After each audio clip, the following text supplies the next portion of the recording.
ಸಹೋದರ ಸಹೋದರರಿಗೂ ತಂದೆಯಾದ ದೇವರ ಕೃಪೆ ಸ್ವಾಮಿಯ ಮೂಲಕ ನಮಗೆ ಸಿಕ್ಕಿದಂಥ ಈ ಕೃಪೆಯನ್ನು ನಮ್ಮ ಮನಸ್ಸಲ್ಲಿಟ್ಕೊಂಡು ನಾವು ಸತತವಾಗಿ ನೋಡ್ತಾ ಇರುವಂಥ ಅಪೋಸ್ಟಲರ ಕಾರ್ಯಗಳನ್ನು ನಾವು ಮುಂದುವರಿಸೋದಕ್ಕೆ ದೇವರು ಈ ದಿನನ ಕೂಡ ನಮಗೆ ದಯಪಾಲಿಸಿದ್ದಾರೆ.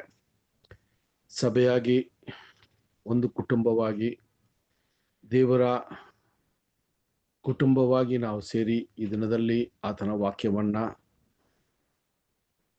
ಪರಿಶೀಲನೆ ಮಾಡುವ ಈ ಸಮಯದಲ್ಲಿ ಆತನ ವಿಶೇಷವಾದ ಆತ್ಮವನ್ನ ನಮ್ಮೊಬ್ಬರಿಗೂ ಕೊಟ್ಟು ನಮ್ಮ ಮನೋನೇತ್ರಗಳನ್ನು ತೆರೆದು ನಾವು ಇನ್ನೂ ಹೆಚ್ಚೆಚ್ಚಾಗಿ ದೇವರ ಕೃಪೆಯಲ್ಲಿ, ದೇವರ ದಯೆಯಲ್ಲಿ, ದೇವರ ಆತ್ಮದಲ್ಲಿ ತುಂಬಿ ನಾವು ನಮ್ಮ ಓಟದಲ್ಲಿ ಸ್ಥಿರಚಿತ್ತವಾಗಿ ಓಡೋದಕ್ಕೆ ದೇವರು ಕೃಪೆ ತೋರಿಸಲಿ ಅನ್ನುವ ಒಂದು ಪ್ರಾರ್ಥನೆ ಮೂಲಕ ಈ ಒಂದು ಪಾಠವನ್ನು ಪ್ರಾರಂಭ ಮಾಡೋಣ. ನಮ್ಮ ಮಧ್ಯದಲ್ಲಿರುವ ಎಲ್ಲಪ್ಪ ಸಹೋದರರು ಪ್ರಾರ್ಥನೆಯ ಮುಖಾಂತರ ಈ ಒಂದು ಸಭೆಯನ್ನ ಪ್ರಾರಂಭ ಮಾಡಬೇಕು ಅಂತ ಕೇಳ್ಕೊತೀವಿ. ಓಕೆ, ಪ್ರಾರ್ಥನೆ ಮಾಡ್ಕೊಳ್ಳೋಣ. ಮಹೋನ್ನತನೋ ಸರ್ವಶಕ್ತನೋ ಅಗಮ್ಯ ಬೆಳಕಿನಲ್ಲಿ ವಾಸ ಮಾಡುವ ಪರಲೋಕ ತಂದೆ, ನಿಮ್ಮ ಅತಿ ಪರಿಶುದ್ಧ ನಾಮಕ್ಕೆ ಮಹಿಮೆ ಉಂಟಾಗಲಪ್ಪ. ತಂದೆಯಾದರೆ ಇದುವರೆಗೆ ನಮ್ಮನ್ನು ಕಾಯ್ದು ಕಾಪಾಡಿಸಿ ಇವಾಗ ಜೀವಿತರ ಸಂಖ್ಯೆಲಿಟ್ಟು ನಮ್ಮನ್ನೆಲ್ಲರೂ ನಿಲ್ಲಿಸಿದಕ್ಕಾಗಿ ಸಹ ಧನ್ಯವಾದ ತಂದೆ. ಹೌದಪ್ಪ ತಂದೆ, ಅಲ್ಪರು ಅಯೋಗ್ಯರು ಯಾವ ಕೆಲಸಕ್ಕೆ ಬಾರದ ನಮ್ಮನ್ನು ಆಯ್ದುಕೊಂಡು ಒಂದು ಚಿಕ್ಕ ಗುಂಪಾಗಿ ಕೂಡಿಸಿ ತಂದೆ, ಪ್ರತಿದಿನ ನಿಮ್ಮ ದಾಸರ ಮುಖಾಂತರವಾಗಿ ನಮ್ಗೆ ಸತ್ಯವಾಕ್ಯವನ್ನು ತಿಳಿಸ್ತಿದ್ದಕ್ಕಾಗಿ ಧನ್ಯವಾದ ತಂದೆ. ತಂದೆಯಾದರೆ ಇನ್ನು ಯಾವ ಸೋದರ ಬಂದಿಲ್ಲ ತಂದೆ, ಅವ್ರಿಗೂ ಸಹ ತಂದೆ ತಕ್ಕ ಸಮಯಕ್ಕೆ ಬಂದು ನಿನ್ನ ವಾಕ್ಯವನ್ನು ಕೇಳುವ ಹಾಗೆ ತಂದೆ ಸಹಾಯ ಮಾಡು ತಂದೆ. ನಿನ್ನ ವಾಕ್ಯವನ್ನು ತಿಳಿಸುವಂತ ಸೋದರಿಗೋಸ್ಕರ ಸಹ ಬೇಡ್ಕೊಂತ ತಂದೆ, ನಿಮ್ಮ ಮಹಾಕೃಪೆಯಿಂದ ಇದುವರೆಗೆ ಅವರಿಗೆ ಬೇಕಾದ ದಾನ ಆರೋಗ್ಯ ಎಲ್ಲವನ್ನು ಕೊಟ್ಟು ನಡೆಸಿದ ಹಾಗೆ ತಂದೆ, ಮುಂದೆ ಸಹ ತಂದೆ ನಿನ್ನ ಕೃಪೆ ಕೊಟ್ಟು ನಡೆಸ್ತಂದೆ. ಇವತ್ತು ನಿಮ್ಮ ಪವಿತ್ರಾತ್ಮನ ಸಹಾಯದಿಂದ ನಮ್ಮೆಲ್ಲರಿಗೆ ನಿನ್ನ ವಾಕ್ಯವನ್ನು ತಿಳಿಸೋ ಹಾಗೆ ತಂದೆ ಅವ್ರಿಗೂ ಸಹ ತಂದೆ ಸಹಾಯ ಮಾಡು ತಂದೆ. ಆದಿಯಿಂದ ಅಂತ್ಯದವರೆಗೂ ಈ ಕೂಟದಲ್ಲಿ ನಿಮ್ಮ ಪ್ರಸನ್ನತೆ ಇದ್ದು ಈ ಕೂಟವನ್ನು ತಂದೆ ನಿಮ್ಮ ಚಿತ್ತಕ್ಕನುಸಾರವಾಗಿ ನಡೆಸಿಕೊಡು ತಂದೆ. ಆದ ಬೇರೆ ಇದುವರೆಗೆ ನನ್ನ ಪ್ರಾರ್ಥನೆ ಕೇಳೋದಕ್ಕಾಗಿ ಸಹ ಧನ್ಯವಾದ ತಂದೆ. ಈ ಚಿಕ್ಕ ಪ್ರಾರ್ಥನಾ ನಮ್ಮೆಲ್ಲರ ರಕ್ಷಕನು ರಾಜಾದಿ ರಾಜನಾಗಿರುವ ಯೇಸು ಕ್ರಿಸ್ತನ ನಾಮದಲ್ಲಿ ಬಿಡುತ್ತೇನೆ ತಂದೆ. Amen. Amen. Thank you brother. ಸಹೋದರ, ಈ ದಿನದಲ್ಲೂ ಕೂಡ ನಾವು ಅಪೋಸ್ಟಲರ ಕಾರ್ಯಗಳ ವಿಚಾರಗಳನ್ನ ನಾವು ನೋಡ್ಕೊ ಬರ್ತಾ ಇದ್ವಿ. ನಿಮ್ಗೆ ಎಲ್ರಿಗೂ ಗೊತ್ತಿರೋ ಹಾಗೆ ಕಳೆದ ವಾರದಲ್ಲಿ ಒಂದು ಸನ್ನಿವೇಶವನ್ನ ನೋಡಿದ್ವಿ. ಅದು ಎಲ್ಲಿ ಅಂತ ನೋಡ್ಬೇಕಾದ್ರೆ, ಅಪೋಲೋ ಅನ್ನುವ ಸಹೋದರನನ್ನ ತಂದೆಯ ದೇವರು ಆ ಒಂದು ಸುವಾರ್ತೆಯ ಕಾರ್ಯಕ್ಕೆ ಅವರು ಉಪಯೋಗಿಸಿರುವ ಒಂದು ವಿಷಯವನ್ನ ಕೂಡ ನಾವು ನೋಡಿದ್ವಿ. ಅಲ್ಲಿ ಅಪೋಲೋ ಯಾವ ರೀತಿಯ ಮನಸ್ಥಿತಿ ಇರುವಂತ ಒಂದು ವ್ಯಕ್ತಿಯಾಗಿದ್ರು, ದೇವರಿಗೆ ಎಷ್ಟು ಮೆಚ್ಚುಗೆಯಾಗಿ ದೇವರ ವಾಕ್ಯದಲ್ಲಿ ಎಷ್ಟು ಪ್ರವೀಣರಾಗಿದ್ರು ಅನ್ನೋದನ್ನ ನಮಗೆ ವಚನಗಳು ತಿಳಿಸ್ದಂಗಿತ್ತು. ಆ ರೀತಿಯಲ್ಲಿ ಪೌಲನು ಅಪೋಲೋ ಇರುವ ಒಂದು ಪ್ರಾಂತ್ಯದಿಂದ ದೂರ ಇದ್ದು ಅವರ ಕೆಲಸವನ್ನ ಮಾಡ್ತಾ ಇರುವಾಗ, ಪೌಲನ ಒಂದು ವಿಚಾರದಲ್ಲಿ ಅಥವಾ ಅಪೋಲೋ ವಿಚಾರದಲ್ಲಿ ಪೌಲನು ತುಂಬಾನೇ ಆತನನ್ನ ಗೌರವಿಸಿದ್ರು. ಒಂದೇ ಒಂದು ವಿಷಯದಲ್ಲೂ ಕೂಡ ಅವ್ರ ವಿರುದ್ಧವಾಗಿನೋ ಅಥವಾ ಅವ್ರ ಜೊತೆ ಯಾರು ಸೇರ್ಬೇಡ್ರಿ ಅಂತನೂ ಯಾವ ರೀತಿಯ ಒಂದು ಕಾರ್ಯಗಳನ್ನ ಕೂಡ ಅಲ್ಲಿ ಮಾತನಾಡಿಲ್ಲ ಅನ್ನೋದನ್ನ ನಮಗೆ ಸತ್ಯವೇದವು ಕ್ಲಿಯರ್ ಆಗಿ ನಮಗೆ ತಿಳಿಸುವಂಥದ್ದಾಗಿದೆ. ಇದು ನಾವು ವಿಶೇಷವಾಗಿ ನೋಡಿದಂತ ಒಂದು ಪಾಠ. ಆ ಪಾಠದಲ್ಲಿ ಅವರ ಭಾವನೆಗಳು ಯಾವ ರೀತಿ ಕ್ರಿಸ್ತನ ಆತ್ಮ ತುಂಬಿದಂತ ಭಾವನೆಗಳಾಗಿತ್ತು ಅನ್ನೋದು ಕೂಡ ಈ ಒಂದು ವಿಷಯದಲ್ಲಿ ನಮಗೆ ಸ್ಪಷ್ಟ ಆಗತ್ತೆ. ಸೊ ಈಗ ಅಪೋಲೋ ಬೇರೆ ಪ್ರಾಂತ್ಯಗಳಿಗೆ ಅವರು ಪ್ರವೇಶಿಸಿ ಯಹೂದ್ಯರ ಸಭಾಮಂದಿರಗಳಲ್ಲಿ ಅನೇಕ ರೀತಿಯ ಚರ್ಚೆಗಳ ಮೂಲಕ ಅಲ್ಲಿ ಯಹೂದ್ಯರನ್ನ ಕ್ರಿಸ್ತನ ಆ ಸುವಾರ್ತೆಯನ್ನ ಸ್ವೀಕಾರ ಮಾಡುವ ಒಂದು ಪ್ರಯತ್ನದಲ್ಲಿ ಅವರು ಅನೇಕ ಪ್ರಾಂತ್ಯಗಳಿಗೆ ಹೋಗುವಾಗ, ಪೌಲನೀಗ ಆತನ ಕೆಲಸವನ್ನ ಮುಗಿಸ್ಕೊಂಡು ಈಗ ಎಫೆಸಿಯ ಸಭೆಗೆ ಅವರು ಪ್ರವೇಶಿಸ್ತಾರೆ. ಇದು ಈ ಒಂದು ಪಟ್ಟಣಕ್ಕೆ ಎರಡನೇ ಸಾರಿ ಪೌಲು ಪ್ರವೇಶಿಸೋದು ನಮಗೆ ಗೊತ್ತಿದೆ ಅಲ್ವಾ. ನಾವು ಎರಡನೇ ಪಯಣದ ಅಂತ್ಯದಲ್ಲಿ ಅವರು ಎಫೆಸ ಸಭೆಗೆ ಬಂದು ಸ್ವಲ್ಪ ಕಾಲ ಮಾತ್ರ ಇದ್ದು ಅಲ್ಲಿ ಏನ್ ಮಾಡ್ತಾರೆ, ಅವ್ರಿಗೆ ಯೆರೂಸಲೇಮಲ್ಲಿ ಆ ಹಬ್ಬವನ್ನ ಆಚರಿಸುವುದಕ್ಕೆ ಒಂದು ನಿಯಮ ಅಥವಾ ಅವರ ಒಂದು ಬಯಕೆ ಇರೋದ್ರಿಂದ ಅವರು ಎಫೆಸ ಸಭೆಯಲ್ಲಿ ಅನೇಕ ದಿನ ಇರಲಿಲ್ಲ. ಆದರೆ ಅವರು ಆಶ್ವಾಸನೆಯನ್ನ ಕೊಟ್ಟು ಹೋಗ್ತಾರೆ, ಮತ್ತೆ ನಾನು ನಿಮ್ಮಲ್ಲಿ ಬಂದು ದೇವರ ವಾಕ್ಯಗಳನ್ನ ಮಾತಾಡ್ತೀನಿ ಅಂತ ಹೇಳೋದನ್ನ ನಾವು ಕೇಳಿದ್ವಿ. ಅದೇ ರೀತಿಯಲ್ಲಿ ಈಗ ಪೌಲು ಎಫೆಸಿಯ ಸಭೆಯ ಜನರ ಹತ್ರ ಬರೋದನ್ನ ನಾವು ಕಳೆದ ವಾರದಲ್ಲಿ ನೋಡಿದ್ವಿ. ಅಲ್ಲಿ ಒಂದು ವಿಶೇಷವಾದ ವಿಷಯ ಏನು ಅಂತ ನೋಡ್ಬೇಕಾದ್ರೆ, ಪೌಲನು ಬಂದಾಗ 11 ಮಂದಿ ಸಹೋದರಗಳನ್ನ ಅಲ್ಲಿ ಕಂಡ್ರು. ಅಪೋಲೋ ದೇವರ ವಿಷಯದಲ್ಲಿ, ದೇವರ ಕಾರ್ಯದಲ್ಲಿ ಏನೆಲ್ಲ ಅವರು ಕೇಳ್ಪಟ್ರೋ ಆ ವಿಷಯಗಳನ್ನ ಅವರಿಗೆ ತಿಳಿಸಿದ್ದು. ಆ ರೀತಿಯ ಆ 11 ಜನನು ಆ ಒಂದು ಕ್ರಿಸ್ತನ ಶಿಷ್ಯರಾಗಿ ಅಲ್ಲಿ ಆದ್ರು ಅಂತ ಕೂಡ ನಮಗೆ ವಚನಗಳು ಹೇಳೋದನ್ನು ನೋಡಿದ್ವಿ. ಆ ರೀತಿಯಲ್ಲಿ ನೋಡುವಾಗ ಪೌಲನು ಅವರ ಚಟುವಟಿಕೆಗಳು, ಅವರ ಒಂದು ಸ್ವಭಾವಗಳು ಅಥವಾ ಅವರ ಒಂದು ವಿಷಯಗಳನ್ನ ನೋಡುವಾಗ ಒಂದು ಪ್ರಶ್ನೆಯನ್ನ ಹಾಕ್ತಾರೆ, ನೀವು ಕ್ರಿಸ್ತನ ಪವಿತ್ರಾತ್ಮವನ್ನ ಹೊಂದಿದ್ದೀರಾ ಅಂತ ಕೇಳುವಂತ ಒಂದು ಸನ್ನಿವೇಶ. ಆಗ ಆ 11 ಮಂದಿನೂ ಹೇಳುವಂತ ಉತ್ತರ ಏನು ಅಂದ್ರೆ, ಈ ಪವಿತ್ರಾತ್ಮ ಅನ್ನುವ ಒಂದು ವಿಷಯ, ದೇವರ ಒಂದು ಬಲ ಅಥವಾ ಆ ಪವಿತ್ರಾತ್ಮನ ವಿಚಾರದಲ್ಲಿ ನಮಗೇನು ಅಂತ ಮಾಹಿತಿ ಇಲ್ಲ ಅನ್ನೋದನ್ನ ಅಲ್ಲಿ ತಿಳಿಸ್ತಾರೆ. ಆವಾಗ ಪೌಲನು ದೇವರ ಆತ್ಮದ ಬಗ್ಗೆ ಅಲ್ಲಿ ಮಾತನಾಡೋದನ್ನ ನಾವು ನೋಡಿದ್ವಿ. ಆ ದೇವರ ಆತ್ಮವಂದ್ರೆ ಏನು, ಯಾವ ರೀತಿ ದೇವರು ಆತನ ಒಂದು ಬಲದ ಮೂಲಕ, ಶಕ್ತಿಯ ಮೂಲಕ ದೇವರ ಮಕ್ಕಳನ್ನ ಅವರು ನಡೆಸ್ತಾರೆ ಅನ್ನೋದನ್ನ ಅಲ್ಲಿ ಹೇಳಿರ್ತಾರೆ. ಈ ರೀತಿಯಲ್ಲಿ ಆ ಒಂದು ಪವಿತ್ರಾತ್ಮನ ಒಂದು ವಿಷಯವನ್ನ ಸಂಪೂರ್ಣವಾಗಿ ಹೇಳಿಕೊಟ್ಟ ಮೇಲೆ ಕ್ರಿಸ್ತನ ಹೆಸರಿನಲ್ಲಿ ಅವರು ದೀಕ್ಷಾ ಸ್ಥಾನವನ್ನ ಕೊಡ್ತಾರೆ ಆ 11 ಮಂದಿಗೆ ಅಂತ ಕಳೆದ ವಾರದಲ್ಲಿ ನಾವು ನೋಡಿದ್ವಿ ಸಹೋದರರೇ. ಸೊ ಇದು ಎಲ್ಲರೂ ನಮಗೆ ಮನದಟ್ಟಾಗಿದೆ.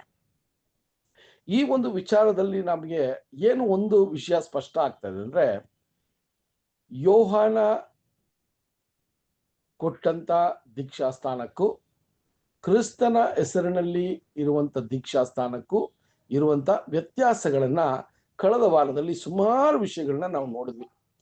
ನಮಗೆ ಈ ಪಾಠಕ್ಕೆ ಬೇಕಾಗಿರುವಂತ ಒಂದು ಮೂಲಭೂತವಾದ ಒಂದು ವಿಷಯಗಳನ್ನ ನೋಡಿದ್ವಿ. ಇನ್ನು ಈ ಸ್ಟಡಿಯನ್ನ ಆಳವಾಗಿ ಕೂಡ ನಾವು ಮಾಡಬಹುದು. ಆದ್ರೆ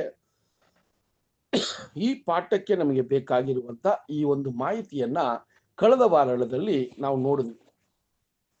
ಅದರಲ್ಲಿ ವಿಶೇಷವಾಗಿ ಏನು ನಮಗೆ ತಿಳಿಸಲ್ಪಡ್ತು ಅಂತ ನೋಡ್ಬೇಕಾದ್ರೆ, ಯಹೂದ್ಯರಿಗೆ ಯೋಹಾನನ ಒಂದು ದೀಕ್ಷಾ ಸ್ಥಾನ ಅದು ಮುಖ್ಯವಾಗಿತ್ತು. ಯಾಕೆ ಅಂದ್ರೆ ದೇವರು ಆತನ ಆಜ್ಞೆಗಳು, ಆತನ ವಿಷಯವಾಗಿ ತಿಳ್ಕೊಳ್ಳುವ ಕಾರ್ಯಗಳು, ಏಕೈಕ ದೇವರನ್ನ ತಿಳ್ಕೊಳ್ಳುವ ಒಂದು ಸೌಭಾಗ್ಯವನ್ನ ಇಸ್ರಾಯೇಲ್ ಜನಕ್ಕೆ ಮಾತ್ರನೇ ಆ ಒಂದು ಯುಗದಲ್ಲಿ ಕೊಟ್ಟಿದ್ರು ಅನ್ನೋದು ಕೂಡ ನಮಗೆ ಗೊತ್ತಿರುವಂತ ವಿಷಯ. ಈ ಲೋಕದಲ್ಲಿರುವ ಯಾರಿಗೂ ಅವ್ರನ್ನ ವ್ಯಕ್ತಪಡಿಸದೆ ಇಸ್ರೇಲ್ ಜನಾಂಗಕ್ಕೆ ಮಾತ್ರನೇ ಅವ್ರನ್ನ ವ್ಯಕ್ತಪಡಿಸಿದ್ರು. ಅವರ ಆಜ್ಞೆಗಳು, ಅವರ ಆಶೀರ್ವಾದಗಳು, ಅವರ ಒಂದು ಪೋಷಣೆ, ಅವರ ಒಂದು ಪ್ರೊಟೆಕ್ಷನ್ನು, ಇದೆಲ್ಲ ಕೂಡ ಇಸ್ರೇಲ್ ಜನಾಂಗದ ಮೇಲೇನೆ ಇತ್ತು ಅನ್ನೋದನ್ನ ನಮಗೆ ಗೊತ್ತಾಗ್ತಾ ಇದೆ. ಅದರಿಂದನೇ ಇಷ್ಟು ವಿಷಯಗಳನ್ನ ಪಡ್ಕೊಂಡಿರುವ ಇಸ್ರೇಲ್ ಜನ ದೇವರ ವಿರುದ್ಧವಾಗಿ ನಡೆದು ದೇವರ ಆಜ್ಞೆಗಳಿಗೆ ವಿರುದ್ಧವಾಗಿ ಇರೋದ್ರಿಂದ ಅವರಿಗೆ ಆ ಮನಸ್ಸಾಂತರ ಬೇಕಾಗಿತ್ತು. ಈ ಒಂದು ಮೂಲಭೂತವಾದ ಒಂದು ವಿಷಯವನ್ನ ನಾವು ನಮ್ಮ ಮನಸ್ಸಿಗೆ ಏನ್ ಮಾಡ್ಬೇಕ್ರಿ, ಇದನ್ನ ತಿಳ್ಕೋಬೇಕು. ಯಾಕೆ ಈ ಯೋಹಾನನ ಒಂದು ದೀಕ್ಷಾ ಸ್ಥಾನ ಅಷ್ಟು ಮುಖ್ಯವಾಗಿತ್ತು ಅಂದ್ರೆ, ಕ್ರಿಸ್ತನಲ್ಲಿ ಬರೋದಿಕ್ಕೆ ಮುನ್ನ ಅವರು ಮನಸಾಂತರ, ಆ ಮಾನಸಾಂತರವನ್ನ ಹೊಂದೋದಿಕ್ಕೆ ಅಥವಾ ಪಶ್ಚಾತ್ತಾಪ ಪಡೋದಿಕ್ಕೆ ಅವರಿಗೆ ಒಂದು ಅವಕಾಶವನ್ನ ಕೊಟ್ಟರು. ಆ ಒಂದು ದೇವರ ವಿಚಾರಗಳು, ದೇವರ ಒಂದು ಸಂಕಲ್ಪಗಳು, ದೇವರ ಒಂದು ಆಜ್ಞೆಗಳನ್ನ ಅವರು ಬಿಟ್ಟು ದೂರ ಹೋಗಿರುವ ಒಂದು ಪರಿಸ್ಥಿತಿಯನ್ನ ಅರ್ಥ ಮಾಡಿಕೊಂಡು ಅವರು ಪಶ್ಚಾತ್ತಾಪ ಪಡೋದಿಕ್ಕೆ ಯೋಹಾನನ ಒಂದು ದೀಕ್ಷಾಸ್ಥಾನ ಅಗತ್ಯವಾಗಿತ್ತು ಅಂತ ನೋಡ್ತೀವಿ. ಆದ್ರೆ ಕ್ರಿಸ್ತನ ಸಾಕ್ಷಿ ಅಥವಾ ಕ್ರಿಸ್ತನ ಸುವಾರ್ತೆಯನ್ನ ಕೇಳಿದಂತ ಅನ್ಯ ಜನರಿಗೆ ಆ ವಿಷಯ ಅಲ್ಲಿ ಬೇಕಾಗಿರ್ಲಿಲ್ಲ. ಯಾಕೆ ಅಂದ್ರೆ ಅವರು ನಂಬಿಕೆ ಅಥವಾ ವಿಶ್ವಾಸದ ಮೂಲಕ ಕ್ರಿಸ್ತನನ್ನ ಅವರು ಸ್ವೀಕಾರ ಮಾಡಿದ್ರು. ಅವರಿಗೆ ದೇವರು ಯಾವುದೇ ರೀತಿಯ ಒಂದು ಅರಿವನ್ನ ಕ್ರಿಸ್ತನ ಬಗ್ಗೆನೋ ಅಥವಾ ದೇವರ ಬಗ್ಗೆ ಅರಿವಿ ಇಲ್ಲದೆ ಇರುವಂತ ಒಂದು ಪರಿಸ್ಥಿತಿಯಲ್ಲಿದ್ರು. ಅವರಿಗೆ ಮಾನಸಾಂತರ ಅಥವಾ ಪಾಪ ಏನು ಅಲ್ವಾ, ಅಥವಾ ದೇವರ ವಿರುದ್ಧವಾಗಿರೋ ವಿಷಯಗಳು ಏನು ಅಂತ ಅವ್ರಿಗೆ ಗೊತ್ತಿಲ್ಲ.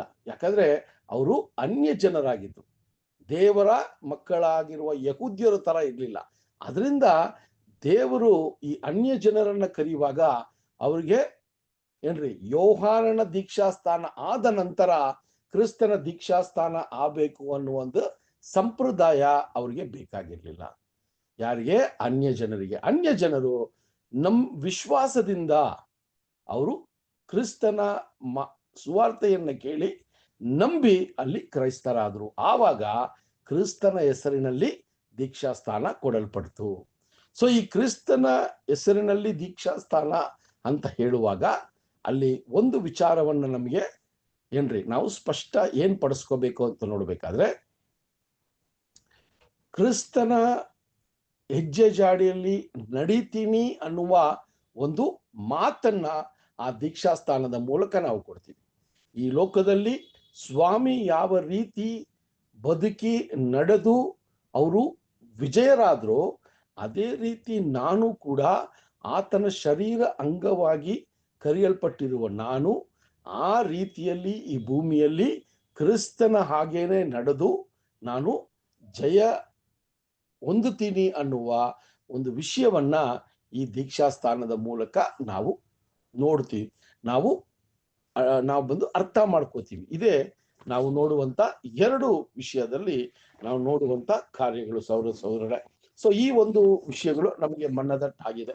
ಕಳೆದ ವಾರದಲ್ಲಿ ಇಷ್ಟು ಕಾರ್ಯಗಳನ್ನ ನಾವು ನೋಡಿದ್ವಿ. ನೀವು ಏನ್ ಮಾಡ್ಬೋದು ಅಂದ್ರೆ ಈ ಅಪೊಸ್ತಲರ ಕಾರ್ಯಗಳಲ್ಲಿ 19ನೇ ಅಧ್ಯಾಯದ ಪ್ರಾರಂಭದಿಂದ ಒಂದಷ್ಟು ವಿಷಯಗಳನ್ನ ನೀವು ಓದಿ ಇನ್ನೂ ಒಂದಷ್ಟು ಮಾಹಿತಿಗಳನ್ನ ನೀವೇನ್ ಮಾಡ್ಬೋದ್ರಿ, ನೀವು ನೋಟ್ಸ್ ಪ್ರಿಪೇರ್ ಮಾಡೋದು ಅಥವಾ ಬೇರೆಯೊಬ್ಬರಿಗೆ ಹೇಳುವಾಗ ಯಾರಾದ್ರೂ ಈ ಪ್ರಶ್ನೆಯನ್ನ ಹಾಕಿದಾಗ ಈ ಪ್ರಶ್ನೆಯನ್ನ 19ನೇ ಅಧ್ಯಾಯ 1ರಿಂದ 5 ಇರುವಂತ ಒಂದು ವಾಕ್ಯಗಳ ಮೇಲೆ ಯಾವ್ದಾದ್ರು ಪ್ರಶ್ನೆ ಬಂದಾಗ ನೀವು ಸಾಕ್ಷಿ ಕೊಡುವಂತವರಾಗಿ ಇರೋದಕ್ಕೆ ನಾವೇನ್ ಮಾಡ್ಬೇಕ್ರಿ, ನಾವು ಇನ್ನೂ ಒಂದಷ್ಟು ಮಾಹಿತಿಗಳನ್ನ ನಾವು ನಮ್ಮ ಮನಸ್ಸಲ್ಲಿ ಇಟ್ಕೋಬೇಕು ಅಲ್ವಾ. ಸೊ ಯೋಹಾನನ ಒಂದು ದೀಕ್ಷಾಸ್ಥಾನಕ್ಕೂ ಪೌಲ್ ಯಾಕೆ ಅಲ್ಲಿ ಕ್ರಿಸ್ತನಲ್ಲಿ ದೀಕ್ಷಾಸ್ಥಾನ ಕೊಟ್ರು ಅಂದ್ರೆ ಇದು ಎರಡನ್ನೂ ನೀವು ಏನ್ ಮಾಡ್ಬೇಕ್ರಿ, ವಿಂಗಡಿಸಿ ಹೇಳುವುದಕ್ಕೆ ನಿಮ್ಮನ್ನ ನೀವು ತಯಾರಿ ಮಾಡ್ಕೋಬೇಕು. ಇದು ತುಂಬಾ ಮುಖ್ಯವಾದ ಒಂದು ಸಬ್ಜೆಕ್ಟ್. ಯಾಕಂದ್ರೆ ಈಗ ಕ್ರಿಸ್ತನಲ್ಲಿ ಒಬ್ಬರನ್ನ ಕರ್ಕೊಬರ್ತೀವಿ ಅಂತ ಹೇಳುವಾಗ ಅದು ಆ ಒಂದು ಸತ್ಯದ ಬೆಳಕಿಗೆ ಅವ್ರು ಬಂದ ನಂತರ ಆ ದೀಕ್ಷಾಸ್ಥಾನದ ಒಂದು ಕಾರ್ಯಕ್ರಮ ಅಥವಾ ಒಂದು ವಿಷಯ ನಡೀತದೆ. ಆವಾಗ ಅವ್ರು ಏನಾದ್ರೂ ಈ ಪ್ರಶ್ನೆಗಳನ್ನ ಹಾಕಿದಾಗ ಯಾವ ರೀತಿ ನಾವು ತಯಾರಾಗಿ ನಮ್ಮಲ್ಲಿರುವ ನಂಬಿಕೆಯನ್ನ ಅವ್ರಿಗೆ ವ್ಯಕ್ತಪಡಿಸ್ಬೇಕು ಅನ್ನೋದನ್ನ ನಾವು ಏನ್ ಮಾಡ್ಬೇಕ್ರಿ, ಅದನ್ನ ಮನದಟ್ಟು ಮಾಡ್ಕೋಬೇಕು. ಸರಿ, ಸೊ ಈಗ ನಾವೇನ್ ಮಾಡೋಣ ಅಂತ ನೋಡ್ಬೇಕಾದ್ರೆ ಪೌಲಿಗ ಎಪೇಸಿಯ ಪಟ್ಟಣದಲ್ಲಿರುವ ಸಭೆಗೆ ಬರ್ತಾರೆ. ಅಲ್ಲಿರುವಂತ ಸಹೋದರರು ಅಲ್ಲಿ ಏನ್ರಿ ಮೊದಲ ಸಮಯದಲ್ಲಿ ಅವರು ಅಲ್ಲಿ ಬಂದಾಗ ಒಂದಷ್ಟು ಏನ್ ಮಾಡಿದ್ರಿ, ಕ್ರಿಸ್ತನ ಶಿಷ್ಯರಾಗಿ ಒಂದಷ್ಟು ಜನರನ್ನ ಸಹೋದರರನ್ನ ಅಲ್ಲಿ ಇರಿಸಿ ಅವರು ಯೆರೂಸಲೇಮ್ಗೆ ಹೋಗಿ ಈಗ 2ನೇ ಬಾರಿ ಬರೋದಕ್ಕಿಂತ ಬರುವಾಗ ಅಲ್ಲಿ ಆಲ್ರೆಡಿ ಅಪೋಲೋ ಏನ್ ಮಾಡಿರ್ತಾರಂದ್ರೆ ಒಂದಷ್ಟು ದೇವರ ವಿಷಯಗಳನ್ನ ಅಲ್ಲಿ ತಿಳಿಸಿ 11 ಮಂದಿಯನ್ನ ಅಲ್ಲಿ ಆ ಒಂದು ಸತ್ಯದ ಒಂದು ಅಥವಾ ಸಭೆಯಲ್ಲಿ ಅವ್ರನ್ನ ಸೇರಿಸಿರೋದನ್ನ ನೋಡ್ತೀವಿ.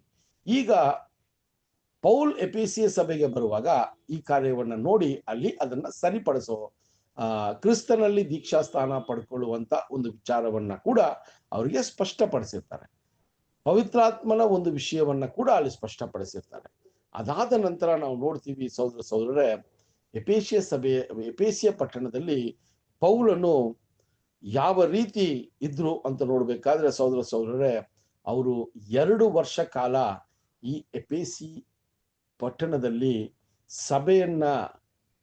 ಸಭೆಯ ವಿಚಾರದಲ್ಲೂ ಕೂಡ ಅಲ್ಲ, ಅಲ್ಲಿ ಯಹೂದ್ಯರಲ್ಲಿ ಅನೇಕ ಮಂದಿಯ ತರ ಚರ್ಚೆ ಮಾಡಿ ಸ್ವಾಮಿನೇ ಮೆಸ್ಸಾಯ ಅಂತ ಒಂದು ವಿಷಯವನ್ನ ಸಾಬೀತು ಮಾಡೋದು ಮಾತ್ರ ಅಲ್ಲ, ಕ್ರಿಸ್ತನಲ್ಲಿ ದೀಕ್ಷಾಸ್ಥಾನವು ಏನಕ್ಕೆ, ಕ್ರಿಸ್ತನ ದೀಕ್ಷಾಸ್ಥಾನವು ಯಾವುದನ್ನ ಸೂಚಕವಾಗಿ ತೋರ್ಸತ್ತೆ ಅನ್ನೋದನ್ನ ಕೂಡ ಅಲ್ಲಿ ಮಾತನಾಡುವ ಕಾರ್ಯಗಳನ್ನ ನೋಡ್ತೀವಿ. ಸೊ ಇವತ್ತು ನಾವು ಎಲ್ಲಿಂದ ಪ್ರಾರಂಭ ಮಾಡೋಣ ಅಂದ್ರೆ ಅಪೊಸ್ತಲರ ಕಾರ್ಯಗಳು 19ನೇ ಅಧ್ಯಾಯ 8ನೇ ವಚನವನ್ನು ನೋಡೋಣ. ಅಪೊಸ್ತಲರ ಕಾರ್ಯಗಳು 19ನೇ ಅಧ್ಯಾಯ 8ನೇ ವಚನದಿಂದ 10ನೇ ವಚನ ತನಕ ನಾವು ಓದೋಣ. ಪಟ್ಟಣದಲ್ಲಿ ಪೌಲನು ಸಭಾಮಂದಿರದೊಳಕ್ಕೆ ಹೋಗಿ 3 ತಿಂಗಳು ಅಲ್ಲೇ ದೇವರ ರಾಜ್ಯದ ವಿಷಯಗಳನ್ನು ಕುರಿತು ವಾದಿಸುತ್ತಾ ಜನರನ್ನು ಒಡಂಬಡಿಸುತ್ತಾ ಧೈರ್ಯದಿಂದ ಮಾತಾಡಿದನು. ಕೆಲವರು ತಮ್ಮ ಮನಸ್ಸುಗಳನ್ನು ಕಠಿಣ ಮಾಡಿಕೊಂಡು ಒಡಂಬಡದೆ ಗುಂಪು ಕೂಡಿದ ಜನರ ಮುಂದೆ ಈ ಮಾರ್ಗವು ಕೆಟ್ಟದೆಂದು ಹೇಳಲು ಅವನು ಅವರನ್ನು ಬಿಟ್ಟು ಹೋಗಿ ಶಿಷ್ಯರನ್ನು ಬೇರೆ ಮಾಡಿ ಕುರೇನಿನ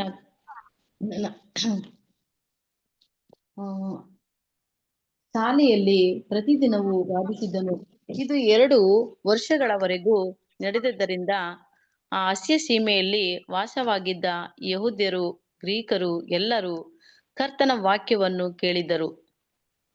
ಸರಿ, ಸೊ ಇಲ್ಲಿ ನಾವು ಎಫೆಸಿಯ ಸಭೆಗೆ ಬಂದಾಗ ಎಫೆಸಿಯ ಪಟ್ಟಣದಲ್ಲಿ ಆಗ್ಲೇ ಶಿಷ್ಯಂದರು ಇದ್ರು ಅಲ್ವಾ. ನಾವು ನೋಡಿದ್ವಿ ಕಳೆದ 2ನೇ ಪಯಣದಲ್ಲ ಮುಕ್ತ ಏನ್ರಿ, ಅವರು ಕೊನೆಗೊಳಿಸುವಾಗ ಅಲ್ಲಿ ಅಕ್ವಿಲಾ ಪ್ರಿಸಿಲಾ ಕೂಡ ಅಲ್ಲಿ ಇದ್ದಿರ್ಬೇಕು. ಅವ್ರನ್ನ ಆ ಒಂದು ಪಟ್ಟಣದಲ್ಲಿ ಏನ್ರಿ ಅಕ್ವಿಲಾ ಪ್ರಿಸಿಲಾ ಮತ್ತೆ ಸೈರಾ ಇವರೆಲ್ಲ ಅಲ್ಲೇ ಉಳ್ಕೊಂಡ್ರು, ಇವ್ರು ಮಾತ್ರ ಯೆರೂಸಲೇಮ್ ಕಡೆ ಹೋದ್ರು. ಆದ್ರೆ ಈಗ ಅವ್ರು ಬಂದಾಗ ಸಹೋದರರೇ ಅನೇಕ ಮಂದಿ ಶಿಷ್ಯಂದರು ಅಲ್ಲಿರೋದನ್ನ ನಾವು ನೋಡ್ತೀವಿ. ಆಗ ಅವರು ಮತ್ತೆ ಎಂದಿನಂತೆ ಪೌಲ್ ಏನ್ ಮಾಡ್ತಾರೆ ಅಂದ್ರೆ ಎಫೆಸಿಯ ಸಭೆಗೆ ಅವರು ಎಫೆಸಿಯ ಪಟ್ಟಣಕ್ಕೆ ಬಂದಾಗ ಅಲ್ಲಿರುವಂತ ಸಭಾ ಮಂದಿರದಲ್ಲಿ ಅವರ ಒಂದು ಕೆಲಸವನ್ನ ಪ್ರಾರಂಭ ಮಾಡಿದ್ರು ಅಂತ ಇಲ್ಲಿ ನಮಗೆ ವಚನ ಹೇಳ್ತಾ ಇದೆ ಅಲ್ವಾ. ಅಲ್ಲಿ ಯಾವ ರೀತಿ ಇತ್ತು ಅಂದ್ರೆ ಅವರು ಧೈರ್ಯವಾಗಿ ದೇವರ ಯೋಜನೆಯನ್ನ, ಕ್ರಿಸ್ತನ ಸುವಾರ್ತೆಯನ್ನ ಅಲ್ಲಿ ಸಾರಿದ್ದು ಮಾತ್ರ ಅಲ್ಲ, ದೇವರ ರಾಜ್ಯದ ಬಗ್ಗೆ ಅತಿ ಹೆಚ್ಚಾದ ವಿವರಣೆಗಳನ್ನ ಅವ್ರು ಕೊಟ್ರು. ದೇವರ ರಾಜ್ಯದ ಬಗ್ಗೆ ಅತಿ ಹೆಚ್ಚಾದ ಮಾಹಿತಿಯನ್ನ ಅಲ್ಲಿ ಮಾತನಾಡಿದ್ರು ಅಂತ ಕೂಡ ನಮಗೆ ತುಂಬಾ ಕ್ಲಿಯರ್ ಆಗಿ ಅಲ್ಲಿ ಏನಾಗ್ತಾ ಇದ್ದಾರೆ, ನಮಗೆ ಸ್ಪಷ್ಟ ಆಗ್ತಾ ಇದೆ. ಅದರಲ್ಲಿ ನೀವು ನೋಡ್ಬೇಕಾದ್ರೆ ಸಹೋದರರೇ, ಪೌಲನು ಈ ಒಂದು ಸುವಾರ್ತೆಯನ್ನ ಸಾರುವಾಗ ಎಲ್ರೂ ಏನ್ ಮಾಡಿಲ್ಲ ರೀ, ತುಂಬಾ ಶ್ರದ್ಧೆಯಿಂದ ಭಯಭಕ್ತಿಯಿಂದ ಕೇಳಿ ಅವರು ಏನಾದ್ರಿ ಚೇಂಜ್ ಆಗ್ಬಿಟ್ರು ಅನ್ನೋದಲ್ಲ. ಅಲ್ಲಿ ನಾವು ನೋಡಿದಾಗ ಯಹೂದ್ಯರು ಕೂಡ ಅವರ ಒಂದು ನಂಬಿಕೆಯಲ್ಲಿ ಅಥವಾ ಅವರ ಒಂದು ವಿಶ್ವಾಸದಲ್ಲಿ ತುಂಬಾನೇ ದೃಢವಾಗಿದ್ರು. ಇವ್ರು ಹೇಳೋದನ್ನ ಇಮ್ಮಿಡಿಯೇಟ್ ಆಗಿ ಏನ್ ಮಾಡ್ತಾ ಇರ್ಲಿಲ್ಲ, ಅವರು ಕೇಳ್ತಾ ಇರ್ಲಿಲ್ಲ. ಅನೇಕ ರೀತಿಯ ವಾದಗಳು, ಅನೇಕ ರೀತಿಯ ಮಾತಿನ ಚರ್ಚೆಗಳು ಇದೆಲ್ಲ ನಡೆದು ಅವ್ರನ್ನ ಕನ್ವಿನ್ಸ್ ಮಾಡಿರುವ ಒಂದು ಕಂಡೀಷನ್ನು ಪೌಲು ಮಾಡಿದ್ರು ಅನ್ನೋದು ಕೂಡ ನಾವು ಈ ಒಂದು ವಚನದಲ್ಲಿ ತಿಳ್ಕೋಬೇಕು. ಸಿಂಪಲ್ ಆಗಿ ಹೋಗಿದ ತಕ್ಷಣ ಸುವಾರ್ತೆಯನ್ನ ಯೇಸು ಸ್ವಾಮಿಯ ವಿಚಾರವಾಗಿ ಮಾತನಾಡಿ ದೇವರ ರಾಜ್ಯವು ಹಿಂಗಿದೆ, ದೇವರ ರಾಜ್ಯವು ಇನ್ನ ಬರಬೇಕು, ದೇವರ ರಾಜ್ಯದಲ್ಲಿ ಸಭೆಗೆ ಇರುವಂತ ಆಶೀರ್ವಾದ, ದೇವರ ರಾಜ್ಯದಲ್ಲಿ ಇಡೀ ಮನುಷ್ಯ ಕುಲಕ್ಕಿರುವಂತ ಆಶೀರ್ವಾದ, ಇದೆಲ್ಲ ನಿಜವಾಗ್ಲೂ ಆ ಸುವಾರ್ತೆಯನ್ನ ಸಾರಿರ್ಬೇಕು. ಅದು ಹೇಳ್ಬೇಕಾದ್ರೆ ಯಹೂದ್ಯರ ಮುಂದೆ ಅನೇಕ ವಿರೋಧಗಳನ್ನ ಅವರು ಬಂದು ಅದನ್ನ ಮೀಟ್ ಮಾಡಬೇಕಾಗಿತ್ತು. ಆ ರೀತಿಯಲ್ಲಿ ನೋಡ್ಬೇಕಾದ್ರೆ 8ನೇ ವಚನದಲ್ಲಿ ಹೇಳ್ತಾರೆ, ಅವರು ದೇವರ ರಾಜ್ಯದ ಬಗ್ಗೆ ಅನೇಕ ವಿಚಾರಗಳನ್ನ ಹೇಳಿ ಅಲ್ಲಿರೋರ್ನ ಏನ್ ಮಾಡಿದ್ರಂತೆ, ಅಲ್ಲಿ ಕನ್ವಿನ್ಸ್ ಮಾಡಿದ್ರು ಅಂತ ಕೂಡ ಬರ್ತದೆ. ಅದೇ ಒಂದು ವರ್ಗದಲ್ಲಿ ಅಥವಾ ಅದೇ ಒಂದು ಕೂಟದಲ್ಲಿ ಇನ್ನೂ ಒಂದಷ್ಟು ಜನ ತಮ್ಮ ಹೃದಯಗಳನ್ನ ಕಠಿಣ ಮಾಡಿದ್ರು ಅಂತ ವಚನ ಬರ್ತದೆ. ಆ ಒಂದು ಯಹೂದ್ಯರ ಮಧ್ಯದಲ್ಲಿ ಯಥಾರ್ಥವಾದ ಹೃದಯ ಇರುವಂತ ಯಹೂದ್ಯರು ಅವರ ಮಾತಿಗೆ ಅವರು ಪರಿಶೀಲನೆ ಮಾಡಿ ಅದನ್ನ ಸ್ವೀಕಾರ ಮಾಡಿಕೊಟ್ರು. ಆದರೆ ಅದೇ ಒಂದು ಕೂಟದಲ್ಲಿ ಒಂದಷ್ಟು ಯಹೂದ್ಯರು ಏನ್ ಮಾಡಿದ್ರಂತೆ, ಅವರು ತಮ್ಮ ಹೃದಯಗಳನ್ನ ಕಠಿಣ ಮಾಡಿಕೊಂಡು ಅವರು ಈ ಒಂದು ವ್ಯಕ್ತಿಗಳ ಬಗ್ಗೆ, ಪೌಲ್ ಮತ್ತೆ ಅವರ ಸಂಗಡಿಗರ ಬಗ್ಗೆ ಅನೇಕ ಅನೀತಿಯ ವಿಷಯಗಳನ್ನ ಮಾತನಾಡೋದಕ್ಕೆ ಅಲ್ಲಿ ಪ್ರಾರಂಭ ಮಾಡಿದ್ರು ಅನ್ನೋದನ್ನ ಕೂಡ ನಾವು ನೋಡ್ತೀವಿ ಸಹೋದರರೇ. ಆ ಸಮಯದಲ್ಲಿ ಪೌಲನು ಏನ್ ಮಾಡ್ತಾರಂತ ನೋಡ್ಬೇಕಾದ್ರೆ, ಆ ಒಂದು ಸಭಾ ಮಂದಿರದಲ್ಲಿ ಯಾರೆಲ್ಲ ಕೇಳುವ ಒಂದು ಮನಸ್ಸಿತ್ತೋ, ಯಾರೆಲ್ಲ ಶಿಷ್ಯಂದರಾಗಿದ್ರೋ ಅವ್ರನ್ನ ಬೇರೆ ಒಂದು ಜಾಗದಲ್ಲಿ ಅವ್ರಿಗೆ ದೇವರ ವಾಕ್ಯಗಳನ್ನ ಎಂದಿನಂತೆ ಅದನ್ನ ತಿಳಿಸೋದಿಕ್ಕೆ ಬೇರೆ ಒಂದು ಜಾಗವನ್ನ ಅವರು ತಯಾರಿ ಮಾಡಿಕೊಂಡ್ರು ಅಂತ ಕೂಡ ನಾವು ನೋಡ್ತೀವಿ. ಅದನ್ನೇ ಆ ಜಾಗದ ಬಗ್ಗೆನೆ ಅಲ್ಲಿ ಹೇಳ್ತಾರೆ. ಯಾವ ಪಾಠಶಾಲೆ ಅಂತ ನೋಡ್ಬೇಕಾದ್ರೆ ಅಲ್ಲಿ ಹೇಳ್ತಾರೆ, ಇಂಗ್ಲಿಷಲ್ಲಿ ಸ್ಕೂಲ್ ಆಫ್ ಥೈರನಸ್ ಅಂತ ಹೇಳ್ತಾರೆ ಅಲ್ವಾ. ಒಂದು ಏನಂತ ಹೇಳ್ಬೇಕಾದ್ರೆ ಈ ಒಂದು ಎಜುಕೇಶನ್ನ ಕೊಡುವಂತ ಒಂದು ಜಾಗ. ಆ ಒಂದು ಕಾಲ ಸಮಯದಲ್ಲಿ ಗ್ರೇಕರು ಈ ಎಫೆಸಸ್ ಸಭೆಯಲ್ಲಿ ನಿವಾಸಿಗಳಾಗಿದ್ರು. ಈ ಗ್ರೇಕರಿಗೆ ತುಂಬಾ ಮುಖ್ಯ, ಜ್ಞಾನದ ಬಗ್ಗೆ ತುಂಬಾ ಒಲವು ಅವರಿಗೆ. ಜ್ಞಾನ ಅಂದ್ರೆ ಅಥವಾ ವಿಸ್ಡಮ್ ಹುಡುಕೋದ್ರಲ್ಲಿ ಗ್ರೇಕರು ಪ್ರವೀಣರಾಗಿದ್ರು. ಈ ಒಂದು ಪಟ್ಟಣದಲ್ಲಿ ಆ ರೀತಿಯ ಗ್ರೇಕರಿಗೆ ಅನೇಕ ರೀತಿಯ ಅಲ್ಲಿ ಏನಿತ್ತಂತೆ, ಈ ಒಂದು ಶಾಲೆಗಳಿತ್ತಂತೆ. ಏನಕ್ಕಂದ್ರೆ ಅವ್ರಿಗೆ ಆ ಜ್ಞಾನವನ್ನ ಟ್ರೈನ್ ಮಾಡೋದಕ್ಕೆ, ಆ ಜ್ಞಾನದಲ್ಲಿ ಬೆಳೆಯೋದಕ್ಕೆ ಅನೇಕ ರೀತಿಯ ಶಾಲೆಗಳಿತ್ತಂತೆ. ಆ ರೀತಿಯ ಒಂದು ಶಾಲೆನೇ ಈ ಒಂದು ಥೈರನಸ್ ಅನ್ನುವ ಒಂದು ಶಾಲೆ. ಈ ಶಾಲೆ ಯಾರ್ದಿರ್ಬೋದು ಅಂತ ನೋಡ್ಬೇಕಾದ್ರೆ, ಥೈರನಸ್ ಅನ್ನುವ ಒಂದು ವ್ಯಕ್ತಿ ಆ ಎಫೆಸಿಯ ಪಟ್ಟಣದಲ್ಲಿ ಒಂದು ಪ್ರವೀಣರಾದ ಒಂದು ಫಿಲಾಸಫರ್ ಆಗಿರ್ಬೋದು ಅನ್ನೋದನ್ನ ನಮಗೆ ನೀವು ನೆಟ್ಟಲ್ಲಿ ಚೆಕ್ ಮಾಡಿದ್ರೆ ಈ ವಿಷಯಗಳನ್ನ ನಮಗೆ ತಿಳಿಸ್ತದೆ. ಏನಂದ್ರೆ ಈ ಒಂದು ವ್ಯಕ್ತಿಯ ಹೆಸರಿನ ಒಂದು ಶಾಲೆ ಅಲ್ಲಿತ್ತು. ಇವರು ಒಂದು ದೊಡ್ಡ ಒಂದು ಫಿಲಾಸಫರ್ ಆಗಿರಬೇಕು.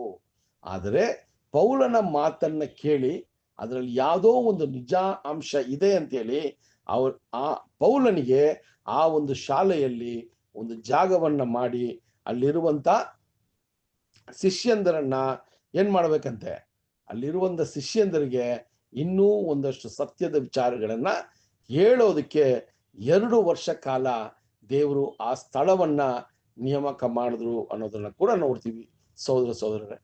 ಆ ಒಂದು ಶಾಲೆಯಲ್ಲಿ ಕೂಡ ನಾವು ವಚನವನ್ನ ನೋಡುವಾಗ ಅಲ್ಲೇನಿತ್ತಂತೆ, ಅನೇಕ ಏನಂತ ನೋಡ್ಬೇಕಾದ್ರೆ ವಾದ ವಿವಾದಗಳ ಮೂಲಕನೇ ಪೌಲು ಅನೇಕ ವಿಚಾರಗಳನ್ನ ಅಲ್ಲಿ ತಿಳಿಸುವಂತದ್ದಾಗಿತ್ತು. ಆ ವಾದ ವಿವಾದ ಇಲ್ಲದೆ ಯಾರೂ ಸ್ವೀಕಾರ ಮಾಡಿಲ್ಲ. ಯಾಕಂದ್ರೆ ಯಾವ ಒಂದು ನಂಬಿಕೆಯಲ್ಲಿ ಅವ್ರು ಇದಾರೋ ಆ ನಂಬಿಕೆಯಲ್ಲಿ ತುಂಬಾ ಸ್ಥಿರವಾಗಿದ್ರು. ಆ ನಂಬಿಕೆಯಿಂದ ಬರಬೇಕು ಅಂದ್ರೆ ಪೌಲನ ಒಂದು ಮಾತುಗಳು ಅಷ್ಟು ದೀರ್ಘವಾಗಿತ್ತು, ಅಥವಾ ಅಷ್ಟು ಆಳವಾಗಿತ್ತು, ಅಷ್ಟು ಹಾನೆಸ್ಟ್ ಆಗಿತ್ತು ಅನ್ನೋದನ್ನ ಕೂಡ ನಾವು ನೋಡ್ಬೇಕು ಸಹೋದರರೇ. ಸೊ ಆ ರೀತಿಯ ವಿಚಾರಗಳನ್ನ ನೋಡ್ಬೇಕಾದ್ರೆ ಈ ಒಂದು ಕೆಲಸವನ್ನ ಮಾಡೋದಕ್ಕೆ ಪೌಲನು, ನಾವು 10ನೇ ವಚನ ನೋಡುವಾಗ ಹತ್ತತ್ರ 2 ವರ್ಷ ಕಾಲ ಎಫೆಸ ಸಭೆಯನ್ನ ಏನ್ ಮಾಡಿದ್ರೆ ಅವರು ಸ್ಥಾಪಿಸಿ ಆ ಎಫೆಸ ಸಭೆಯಲ್ಲಿ ಅನೇಕ ಸತ್ಯ ವಿಚಾರಗಳನ್ನ ತಿಳಿಸುವಂತ ಕಾರ್ಯವನ್ನ ಮಾಡಿದ್ರು ಅಂತ ನೋಡ್ತೀವಿ. ಆದ್ರೆ 10ನೇ ವಚನವನ್ನ ಓದುವಾಗ ಒಂದು ವಿಚಾರ ನಮಗೆ ಏನು ಒಂದು ಮಾಹಿತಿ ಕೊಡ್ತಾರೆ ಅಂದ್ರೆ, ಈ 2 ವರ್ಷ ಕಾಲದಲ್ಲಿ ಪೌಲನು ಆ ಎಫೆಸಿ ಸಭೆಯಲ್ಲಿ ಅಥವಾ ಎಪೇಸಿಯ ಪಟ್ಟಣದಲ್ಲಿ ತುಂಬಾನೇ ಪ್ರಬಲವಾದ ವ್ಯಕ್ತಿ ಆಗ್ಬಿಟ್ರು ಅನ್ನೋದನ್ನ ನಮಗೆ ಇಲ್ಲಿ ಸ್ಪಷ್ಟಪಡಿಸ್ತಾರೆ. ಓಕೆನಾ? ಯಾಕೆ ಅಂತ ನೋಡ್ಬೇಕಾದ್ರೆ ಪೌಲನು ಮಾತನಾಡಿದ್ದ ಕ್ರಿಸ್ತನನ್ನ ಅಲ್ಲಿ ಹತ್ತತ್ರ ಏಷ್ಯಾ ಖಂಡದಲ್ಲಿರುವಂತ ಅನೇಕರು ಅವರ ಒಂದು ಹೆಸರನ್ನ ಕೇಳೋದಿಕ್ಕೆ ಅಲ್ಲಿ ಒಂದು ದಾರಿ ಉಂಟಾಯಿತು ಅನ್ನೋದನ್ನ ಕೂಡ ಅಲ್ಲಿ ಹೇಳ್ತಾರೆ ಸಹೋದರರೇ. ಸೊ ಅಲ್ಲಿ ಹೇಳುವಾಗ ಆ 10ನೇ ವಚನವನ್ನ ನೀವು ಒಂದ್ಸರಿ ಓದಿ ಸಿಸ್ಟರ್. 10ನೇ ವಚನ, 19ನೇ ಅಧ್ಯಾಯ 10ನೇ ವಚನ. ಶಾಲೆಯಲ್ಲಿ ಪ್ರತಿದಿನವೂ ವಾದಿಸಿದ್ದನು. ಇದು 2 ಶಾಲೆಯಲ್ಲಿ ಪ್ರತಿದಿನವೂ ವಾದಿಸ್ತಿದ್ದನು. ಆಮೇಲೆ 2 ವರ್ಷಗಳವರೆಗೂ ನಡೆದದ್ದರಿಂದ ಅಸ್ಯ ಸೀಮೆಯಲ್ಲಿ ವಾಸವಾಗಿದ್ದ ಯಹೂದ್ಯರು ಗ್ರೀಕರು ಎಲ್ಲರೂ ಕರ್ತನ ವಾಕ್ಯವನ್ನು ಕೇಳಿದರು. ನೋಡಿದ್ರ 2 ವರ್ಷ ಕಾಲ ಅಲ್ಲಿರೋದ್ರಿಂದ ಆ ಏಷ್ಯಾ ಪ್ರಾಂತೀಯದಲ್ಲಿ ಆಲ್ಮೋಸ್ಟ್ ಎಲ್ರಿಗೂ ಈ ಒಂದು ವಿಚಾರ, ಯಹೂದ್ಯರಿಗೂ ಗ್ರೀಕರಿಗೂ ಕ್ರಿಸ್ತನ ಬಗ್ಗೆ ಒಂದು ಅರಿವು ಉಂಟಾಯಿತು ಅಂತ ಹೇಳ್ತಾರೆ. ಇದು ಹೆಂಗೆ ಸಾಧ್ಯ? ಇವ್ರು ಇದ್ದಿದ್ದು ಎಪೇಸಿಯ ಪಟ್ಟಣ, ಆದ್ರೆ ಇಲ್ಲಿ ಹೇಳುವಂತ ವಿಚಾರ ನೋಡಿದ್ರೆ ಆ ಆಸಿಯಾ ಪ್ರಾಂತ್ಯ ತುಂಬಾ ದೊಡ್ಡದು ಅಲ್ವಾ? ಸೊ ಇದು ಹೆಂಗೆ ಸಾಧ್ಯ ಅಂತ ನೋಡ್ಬೇಕಾದ್ರೆ ಸಹೋದರರೇ, ಈ ಎಪೇಸಿಯು ಪಟ್ಟಣ ಬಂದು ತುಂಬಾ ಪ್ರಬಲವಾದ ಒಂದು ಪಟ್ಟಣವಾಗಿತ್ತು.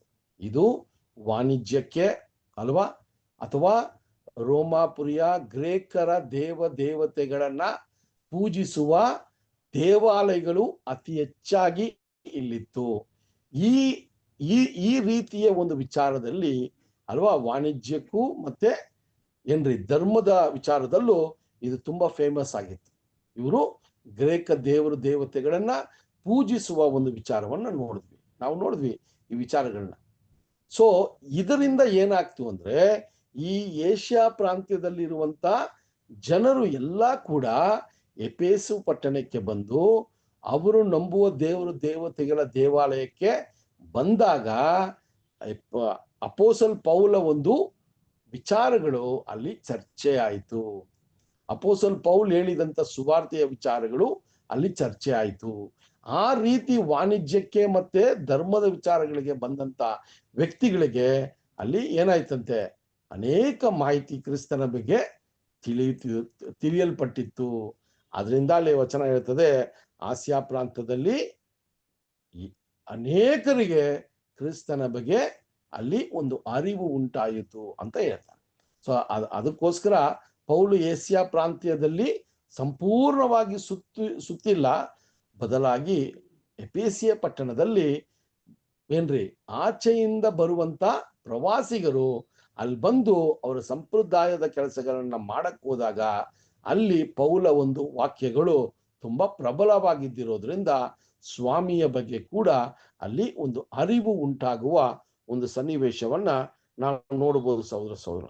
ಸೊ ಆ ರೀತಿಯಲ್ಲಿ ನೋಡ್ಬೇಕಾದ್ರೆ ಆ ಒಂದು ಶಾಲೆಯಲ್ಲಿ, ತೈರನಸ್ ಶಾಲೆಯಲ್ಲಿ 2 ವರ್ಷ ಕಾಲ ಪೌಲು ಆ ಸಭೆಗೆ ದೇವರ ಸಂದೇಶವನ್ನ ಸಂಪೂರ್ಣವಾಗಿ ಕೊಟ್ಟಿದ್ದನ್ನ ನಾವು ನೋಡಬಹುದು. ಅದಕ್ಕೆ ನಾವು ಒಂದು ನಾವು 7 ದೂತರುಗಳನ್ನ ನೋಡ್ತೀವಲ್ಲ, ಆ 7 ದೂತರುಗಳು 7 ಸಭೆಗೆ ಅಂತ ನೋಡುವಾಗ ಎಪೇಸೆ ಸಭೆಯ ದೂತನಾಗಿರುವಂತ ಪೌಲನು ಅಂತ ನಾವು ನೋಡ್ತೀವಿ ಅಲ್ವಾ?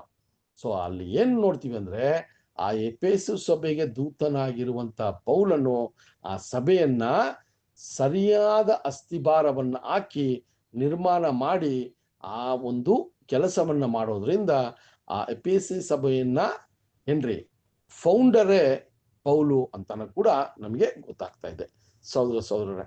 ಸೊ ಈ ರೀತಿಯಲ್ಲಿ ಪೌಲನು ಎಪೇಸಿಯ ಸಭೆಯಲ್ಲಿ ದೇವರ ಸಂದೇಶವನ್ನ, ದೇವರ ರಾಜ್ಯದ ವಿಚಾರವಾಗಿ ಅನೇಕ ವಿಚಾರಗಳನ್ನ ತಿಳಿಸುವಂತ ಕಾರ್ಯವನ್ನ ಮಾಡಿದ್ರು ಅಂತ ಕೂಡ ನಾವು ನೋಡ್ತೀವಿ ಸಹೋದರರೇ. ಸೊ ಆ ರೀತಿಯಲ್ಲಿ ಪೌಲನ ಒಂದು ಪ್ರಬಲತೆ, ಪೌಲನ ಒಂದು ಕೆಲಸಗಳನ್ನ ನೋಡ್ಬೇಕಾದ್ರೆ ದೇವರು ಎಷ್ಟು ಅವರ ಜೊತೆ ಇದ್ದು ಆ ಒಂದು ಸುವಾರ್ತೆಯನ್ನ ಸಾರೋದಕ್ಕೂ, ಅದಕ್ಕೆ ಬೇಕಾಗಿರುವಂತ ಜ್ಞಾನವನ್ನ ಕೊಡೋದಕ್ಕೂ, ಆ ಜ್ಞಾನ ವಿವೇಕಗಳನ್ನ ಕೊಡೋದಕ್ಕೂ ದೇವರು ಆತನ ಜೊತೆಯಲ್ಲೇ ಇದ್ರು ಅನ್ನೋದಕ್ಕೆ ನಮಗೆ ಅನೇಕ ವಿಚಾರಗಳು ಇದಕ್ಕೆ ಸಾಬೀತಾಗತ್ತೆ. ಅದೇ ರೀತಿಯಲ್ಲೇನೆ ಅಪೋಸ್ಲರ ಕಾರ್ಯಗಳು 19ನೇ ಅಧ್ಯಾಯ 11, 12 ವಚನಗಳನ್ನ ಓದೋಣ. ಅಪೋಸ್ಲರ ಕಾರ್ಯಗಳು 19ನೇ ಅಧ್ಯಾಯ 11, 12. ದೇವರು ಪೌಲನ ಕೈಯಿಂದ ವಿಶೇಷವಾದ ಮಾತುಕಾರ್ಯಗಳನ್ನು ನಡೆಸುತ್ತಾ ಇದ್ದರಿಂದ ಜನರು ಅವನ ಮೈಮೇಲಿನಿಂದ ಕೈವಸ್ತ್ರಗಳನ್ನು ಉಡುವಸ್ತ್ರಗಳನ್ನು ತಂದು ರೋಗಿಗಳ ಮೇಲೆ ಹಾಕಲು ಅವರವರ ರೋಗಗಳು ವಾಸಿಯಾದವು, ದೆವ್ವಗಳು ಬಿಟ್ಟು ಹೋದವು. ನೋಡ್ರಿ, ಪೌಲನ ವಿಚಾರವಾಗಿ ನೋಡ್ಬೇಕಾದ್ರೆ ಸಹೋದರರೇ, ದೇವರು ಅವರ ಸಂಗಡ ಎಷ್ಟು ಅನ್ಯೋನ್ಯವಾಗಿದ್ರಂದ್ರೆ ಅವರು ಹೋಗಿದ್ದ ಕಡೆ ಎಲ್ಲ ನಾವು ನೋಡ್ಕೊ ಬಂದ್ವಿ ಅಲ್ವಾ. ಕಳೆದ 2-3 ವಾರದ ಮುಂಚೆ ನಾವು ನೋಡಿದಾಗ ಅಲ್ಲಿ ಏನ್ ಮಾಡ್ತಾರ್ರಿ, ಅಲ್ಲಿ ಕೊರಿಂಥಿಯ ಪಟ್ಟಣಕ್ಕೆ ಅವ್ರು ಬಂದಾಗ ತಂದೆಯಾದ ದೇವರು ಆತನ ಜೊತೆ ಆ ದೂತನ ಮೂಲಕ ಮಾತಾಡಿ ಹೇಳ್ತಾರೆ, ನೀನು ಹೆದರಬೇಡ, ನೀನು ಮಾತನಾಡು, ಈ ಒಂದು ಪಟ್ಟಣದಲ್ಲಿ ಅನೇಕ ಮಂದಿ ನನ್ನ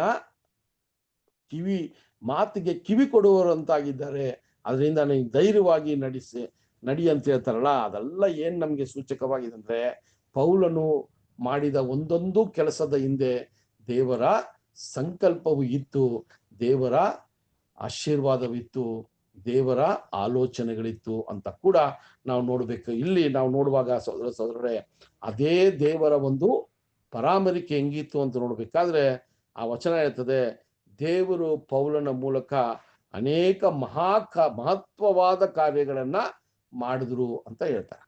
ನೀವು ಇಂಗ್ಲಿಷಲ್ಲಿ ನೋಡ್ಬೇಕಾದ್ರೆ ಮಿರಾಕಲ್ಸ್ ಅಂತಾನೆ ಹೇಳ್ತಾರೆ ಅಲ್ವಾ. ಸೊ ಮಹತ್ವವಾದ ಕಾರ್ಯಗಳು ಅಂದ್ರೆ ಅಲ್ಲಿ ಆ ಒಂದು ಮಿರಾಕಲ್ಸ್ ನ ಮಾಡಿದ್ರು ಅನ್ನುವ ವಿಷಯ.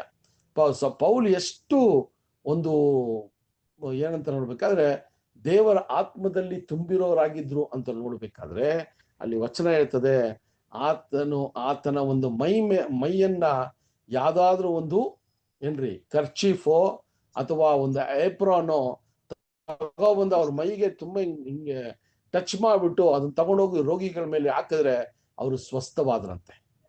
ನೋಡ್ರಿ ಎಂತ ಒಂದು ಕೃಪೆನ ದೇವರು ಪೌಲನಿಗೆ ಕೊಟ್ಟಿದ್ರು ಅಂತ ನೋಡ್ಬೇಕು. ಸೊ ಇದರಲ್ಲಿ ನಾವು ಇದನ್ನೆಲ್ಲ ನೋಡುವಾಗ ನಮಗೇನಾಗತ್ತೆ, ನಮ್ಮ ಒಂದು ವಿಷಯ ನಾವು ಯೋಚನೆ ಮಾಡಕ್ಕೂ ಆಗಲ್ಲ. ಈ ರೀತಿಯ ಒಂದು ರೀತಿಯಲ್ಲಿ ದೇವರು ಜನರನ್ನ ಅವರು ಯೂಸ್ ಮಾಡ್ತಾರೆ ಅಂತ ನೋಡೋದು ಕೂಡ ನಮಗೆ ಒಂದು ಆಶ್ಚರ್ಯವಾಗಿದೆ. ಆದ್ರೆ ಇದೇ ಒಂದು ವಿಚಾರವನ್ನ ದೇವರು ಪೌಲನ ಮೂಲಕ ಮಾಡಿರೋ ವಿಚಾರಗಳನ್ನ ಯಾಕೆ ಮಾಡಿದ್ರು ಅಂತ ನಾವು ಪ್ರಶ್ನೆ ಹಾಕಿದಾಗ, ಆದಿ ಸಭೆಯಲ್ಲಿ ಈ ಒಂದು ರೀತಿಯ ಒಂದು ಕಾರ್ಯಗಳು ಬೇಕಾಗಿತ್ತು. ಇದು ತುಂಬಾ ಮುಖ್ಯ ಸಹೋದರರೇ. ಕ್ರಿಸ್ತನ ಅಥವಾ ದೇವರ ರಾಜ್ಯದ ವಿಚಾರವಾಗಿ ಕ್ರಿಸ್ತನನ್ನ ಹಿಂಬಾಲಿಸಬೇಕು ಅಂದ್ರೆ ಅಲ್ಲಿಗೆ ಆ ಶಿಷ್ಯಂದರು ಕ್ರಿಸ್ತನನ್ನ ಹಿಂಬಾಲಿಸಬೇಕು ಅಂದ್ರೆ ಅವರಿಗೆ ನಮ್ಮ ತರ ಈ ಸತ್ಯವೇದವು ಅವರಲ್ಲಿ ಇರಲಿಲ್ಲ. ಅವರು ಮಾತನಾಡುವ ವಾಕ್ಯಗಳೇ ಅಲ್ಲಿ ವೇದವಾಗಿತ್ತು. ಆ ಮಾತನಾಡುವ ವಿಚಾರದಲ್ಲಿ ಅಲ್ಲಿ ಯಾವ ರೀತಿ ಅದನ್ನ ಅರ್ಥ ಮಾಡಿಸ್ಕೊಂಡು ಅವರವರ ಭಾಷೆಗೆ ತಕ್ಕನಂಗೆ ಅವ್ರ ಹತ್ರ ಮಾತನಾಡೋದಕ್ಕೆ ವರವನ್ನ ಪಡ್ಕೊಂಡ್ರು ಅಲ್ಲಿರುವಂತ ಅಪೊಸ್ತಲರು ಮತ್ತೆ ಶಿಷ್ಯರು ಅಂತ ಕೂಡ ನಾವು ನೋಡ್ತೀವಿ ಸಹೋದರರೇ. ಆ ರೀತಿಯಲ್ಲಿ ನಾವು ನೋಡ್ಬೇಕಾದ್ರೆ ನಾವ್ ಏನಂತ ನೋಡ್ತೀವಿ ಅಂದ್ರೆ, ಪೌಲನಿಗೆ ಈ ಒಂದು ವಿಶೇಷವಾದ ಒಂದು ಕೃಪೆಯನ್ನ ದೇವರು ಅನುಗ್ರಹಿಸಿದ್ರು ಅಂತ ಕೂಡ ನೋಡ್ತೀವಿ. ಆದ್ರೆ ಇದೆಲ್ಲ ಕೂಡ ಏನಕ್ಕೆ ಅಂತ ನೋಡ್ಬೇಕಾದ್ರೆ, ಆದಿ ಸಭೆ ಪ್ರಾರಂಭದ ಸಭೆಯ ಕಾಲದಲ್ಲಿ ಇದು ಬೇಕಾಗಿತ್ತು. ಸಭೆ ಏನ್ರಿ, ಸಭೆಗೆ ಅಥವಾ ದೇವರ ವಾಕ್ಯವನ್ನ ಕೇಳೋದಿಕ್ಕೆ ಜನರಿಗೆ ಆ ಒಂದು ಏನ್ರಿ ಒಂದು ನಂಬಿಕೆ ಅಥವಾ ಕುತೂಹಲ ಬರಬೇಕಾದ್ರೆ ಈ ರೀತಿಯ ಅದ್ಭುತಗಳನ್ನ ಇಲ್ಲಿ ಮಾಡಬೇಕಾಗಿತ್ತು. ಅದರಿಂದನೇ ಅಲ್ಲಿ ಆ ಒಂದು ಸಭೆಯ ಪ್ರಾರಂಭದಲ್ಲಿ ಈ ವಿಚಾರಗಳು ತುಂಬಾ ಮುಖ್ಯವಾಗಿ ಬೇಕಾಗಿತ್ತು. ಆದರೆ ಇದೇ ಒಂದು ವಿಚಾರವನ್ನ ಈಗಿನ ಕಾಲದಲ್ಲೂ ಕೂಡ ಅನೇಕ ಕ್ರೈಸ್ತರು ಮಾಡ್ತಾ ಇದ್ದಾರೆ ಅಂತ ಕೂಡ ನಮ್ಗೆ ಗೊತ್ತಿದೆ. ನಾವು ಏನ್ರಿ ಇಡೀ ದಿನ ನಾವು ಈ ಒಂದು ಕ್ರೈಸ್ತರ ಮಧ್ಯದಲ್ಲಿ ಇರುವಂತ ನಂಬಿಕೆ, ವಿಶ್ವಾಸ ಅಥವಾ ಕ್ರೈಸ್ತರ ಮಧ್ಯದಲ್ಲಿ ಇರುವಂತ ಅನೇಕ ರೀತಿಯ ಕಾರ್ಯಗಳು ಹೆಂಗೆ ಇದೆ ಅಂತ ನಾವು ದಿನನಿತ್ಯ ನೋಡ್ತಾ ಇದ್ದೀವಿ ಅಲ್ವಾ. ಈ ಒಂದು ಅದ್ಭುತಗಳನ್ನ ಮಾಡ್ತೀನಿ ಅಂತ ಹೇಳಿ ಅನೇಕ ರೀತಿಯ ತಪ್ಪು ವಿಚಾರಗಳನ್ನ ಸಭೆ ಸಾಮಾನ್ಯವಾಗಿ ಕ್ರೈಸ್ತರ ಮಧ್ಯದಲ್ಲಿ ನಡೆಯುವಂತ ಕಾರ್ಯವಾಗಿದೆ ಅಂತ ಕೂಡ ನಾವು ನೋಡ್ಬೋದು ಸಹೋದರ ಸಹೋದರರೇ. ಅದರಿಂದ ದೇವರು ಪೌಲನಿಗೆ ಆ ಒಂದು ಏನ್ರಿ ಆ ಒಂದು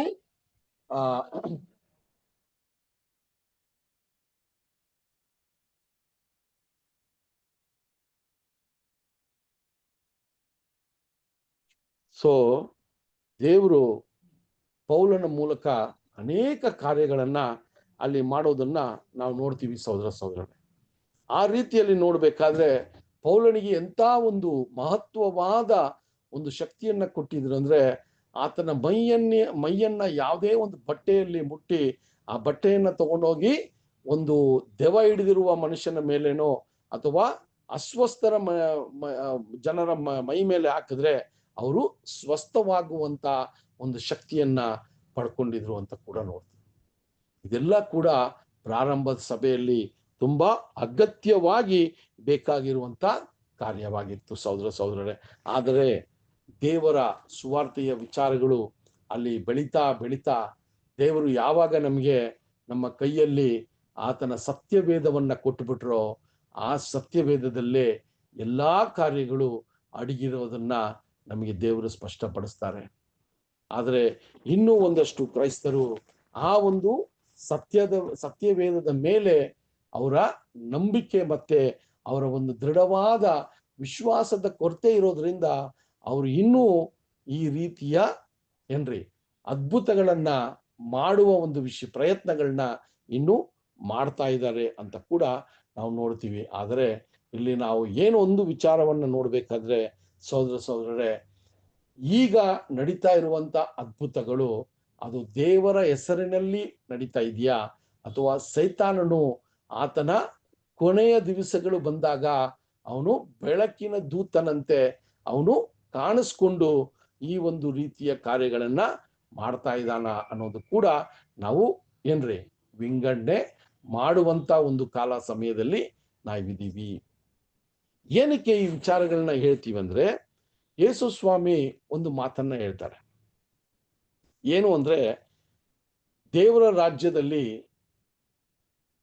ದೇವರೇ ದೇವರೇ ಅಂತ ಹೇಳೋರು ಎಲ್ಲರೂ ದೇವರ ರಾಜ್ಯಕ್ಕೆ ಬರಲ್ಲ ಅಂತ ಹೇಳ್ತಾರೆ.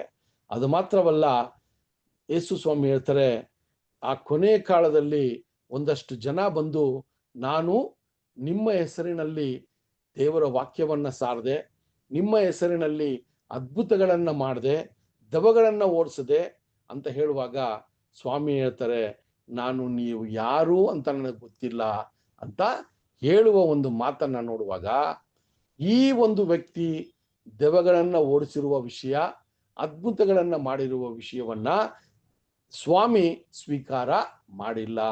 ಆದ್ರೆ ಈ ವ್ಯಕ್ತಿ ಏನ್ ಮಾಡಿದಾನ್ರಿ, ಆ ಒಂದು ಅದ್ಭುತಗಳನ್ನ ಮಾಡಿದ್ದಾನೆ.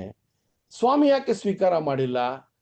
ಆತನ ಚಿತ್ತದ ಪ್ರಕಾರವಾಗಿ ಈ ಒಂದು ಅದ್ಭುತಗಳು ಆ ಕಾಲ ಸಮಯಕ್ಕೆ ಅದು ಸರಿಯಾದದ್ದಲ್ಲ, ಅಥವಾ ಅದು ಈ ಪ್ರಪಂಚದ ಪ್ರಭು ಆಗಿರುವಂತ ಸೈತಾನನ ಒಂದು ಶಕ್ತಿಯಿಂದ ಕೂಡ ಅಲ್ಲಿ ನಡೆಯೋದಕ್ಕೆ ಸಾಧ್ಯತೆಗಳಿದೆ.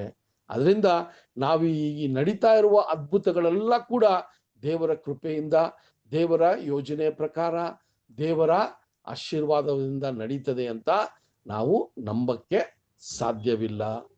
ಇದು ಸ್ಪಷ್ಟವಾಗಿ ನಾವು ಅರ್ಥ ಮಾಡ್ಕೋಬೇಕು ಅಲ್ವಾ. ಆ ರೀತಿ ಎಲ್ಲಾ ಅದ್ಭುತಗಳು ದೇವರಿಂದಾನೇ ಆಗ್ತಾ ಇದೆ ಅಂದ್ರೆ ದೇವರಲ್ಲಿ ಏನ್ ಮಾಡಿರ್ಬೇಕ್ರಿ, ಆ ವ್ಯಕ್ತಿಯನ್ನ ಸ್ವೀಕಾರ ಮಾಡಿರ್ಬೇಕಾಗಿತ್ತು. ಹೌದು, ನನ್ನ ಹೆಸರಿನಲ್ಲಿ ನೀನು ದೆವ್ವಗಳನ್ನ ಓಡಿಸದೆ, ನನ್ನ ಹೆಸರಿನಲ್ಲಿ ಸ್ವಸ್ಥತೆಯನ್ನ ಮಾಡದೆ, ನನ್ನ ಹೆಸರಿನಲ್ಲಿ ಅದ್ಭುತಗಳನ್ನ ಮಾಡಿದ್ಯಾ, ನೀನು ನನ್ನವನೇ ಅಂತ ಹೇಳ್ಬೇಕಾಗಿತ್ತು. ಆದ್ರೆ ಅಲ್ಲಿ ಹೇಳ್ತಾರೆ, ನೀನು ಯಾರು ಅಂತ ನನಗೆ ಗೊತ್ತೇ ಇಲ್ಲ ಅಂತ ಹೇಳುವಾಗ ಅಲ್ಲಿ ಎರಡು ರೀತಿಯ ಈ ಒಂದು ಅದ್ಭುತ ವಿಚಾರಗಳಲ್ಲಿ ಎರಡು ರೀತಿಯ ವಿಚಾರಗಳನ್ನ ನಾವು ತುಂಬಾ ಗಮನ ಕೊಟ್ಟು ನೋಡುವಂಥವರಾಗಿರ್ಬೇಕು ಸಹೋದರ ಸಹೋದರರೇ. ಇದೇ ಒಂದು ಶಕ್ತಿ ನಮಗೆ ಇದೆ ಅಂತ ಹೇಳಿ ಈಗ ಕ್ರೈಸ್ತ ಮಂಡಲದಲ್ಲಿ ಅನೇಕ ಜನರು ಮೋಸ ಮಾಡ್ತಾ ಇದ್ದಾರೆ, ಮೋಸ ಹೋಗ್ತಾ ಇದ್ದಾರೆ.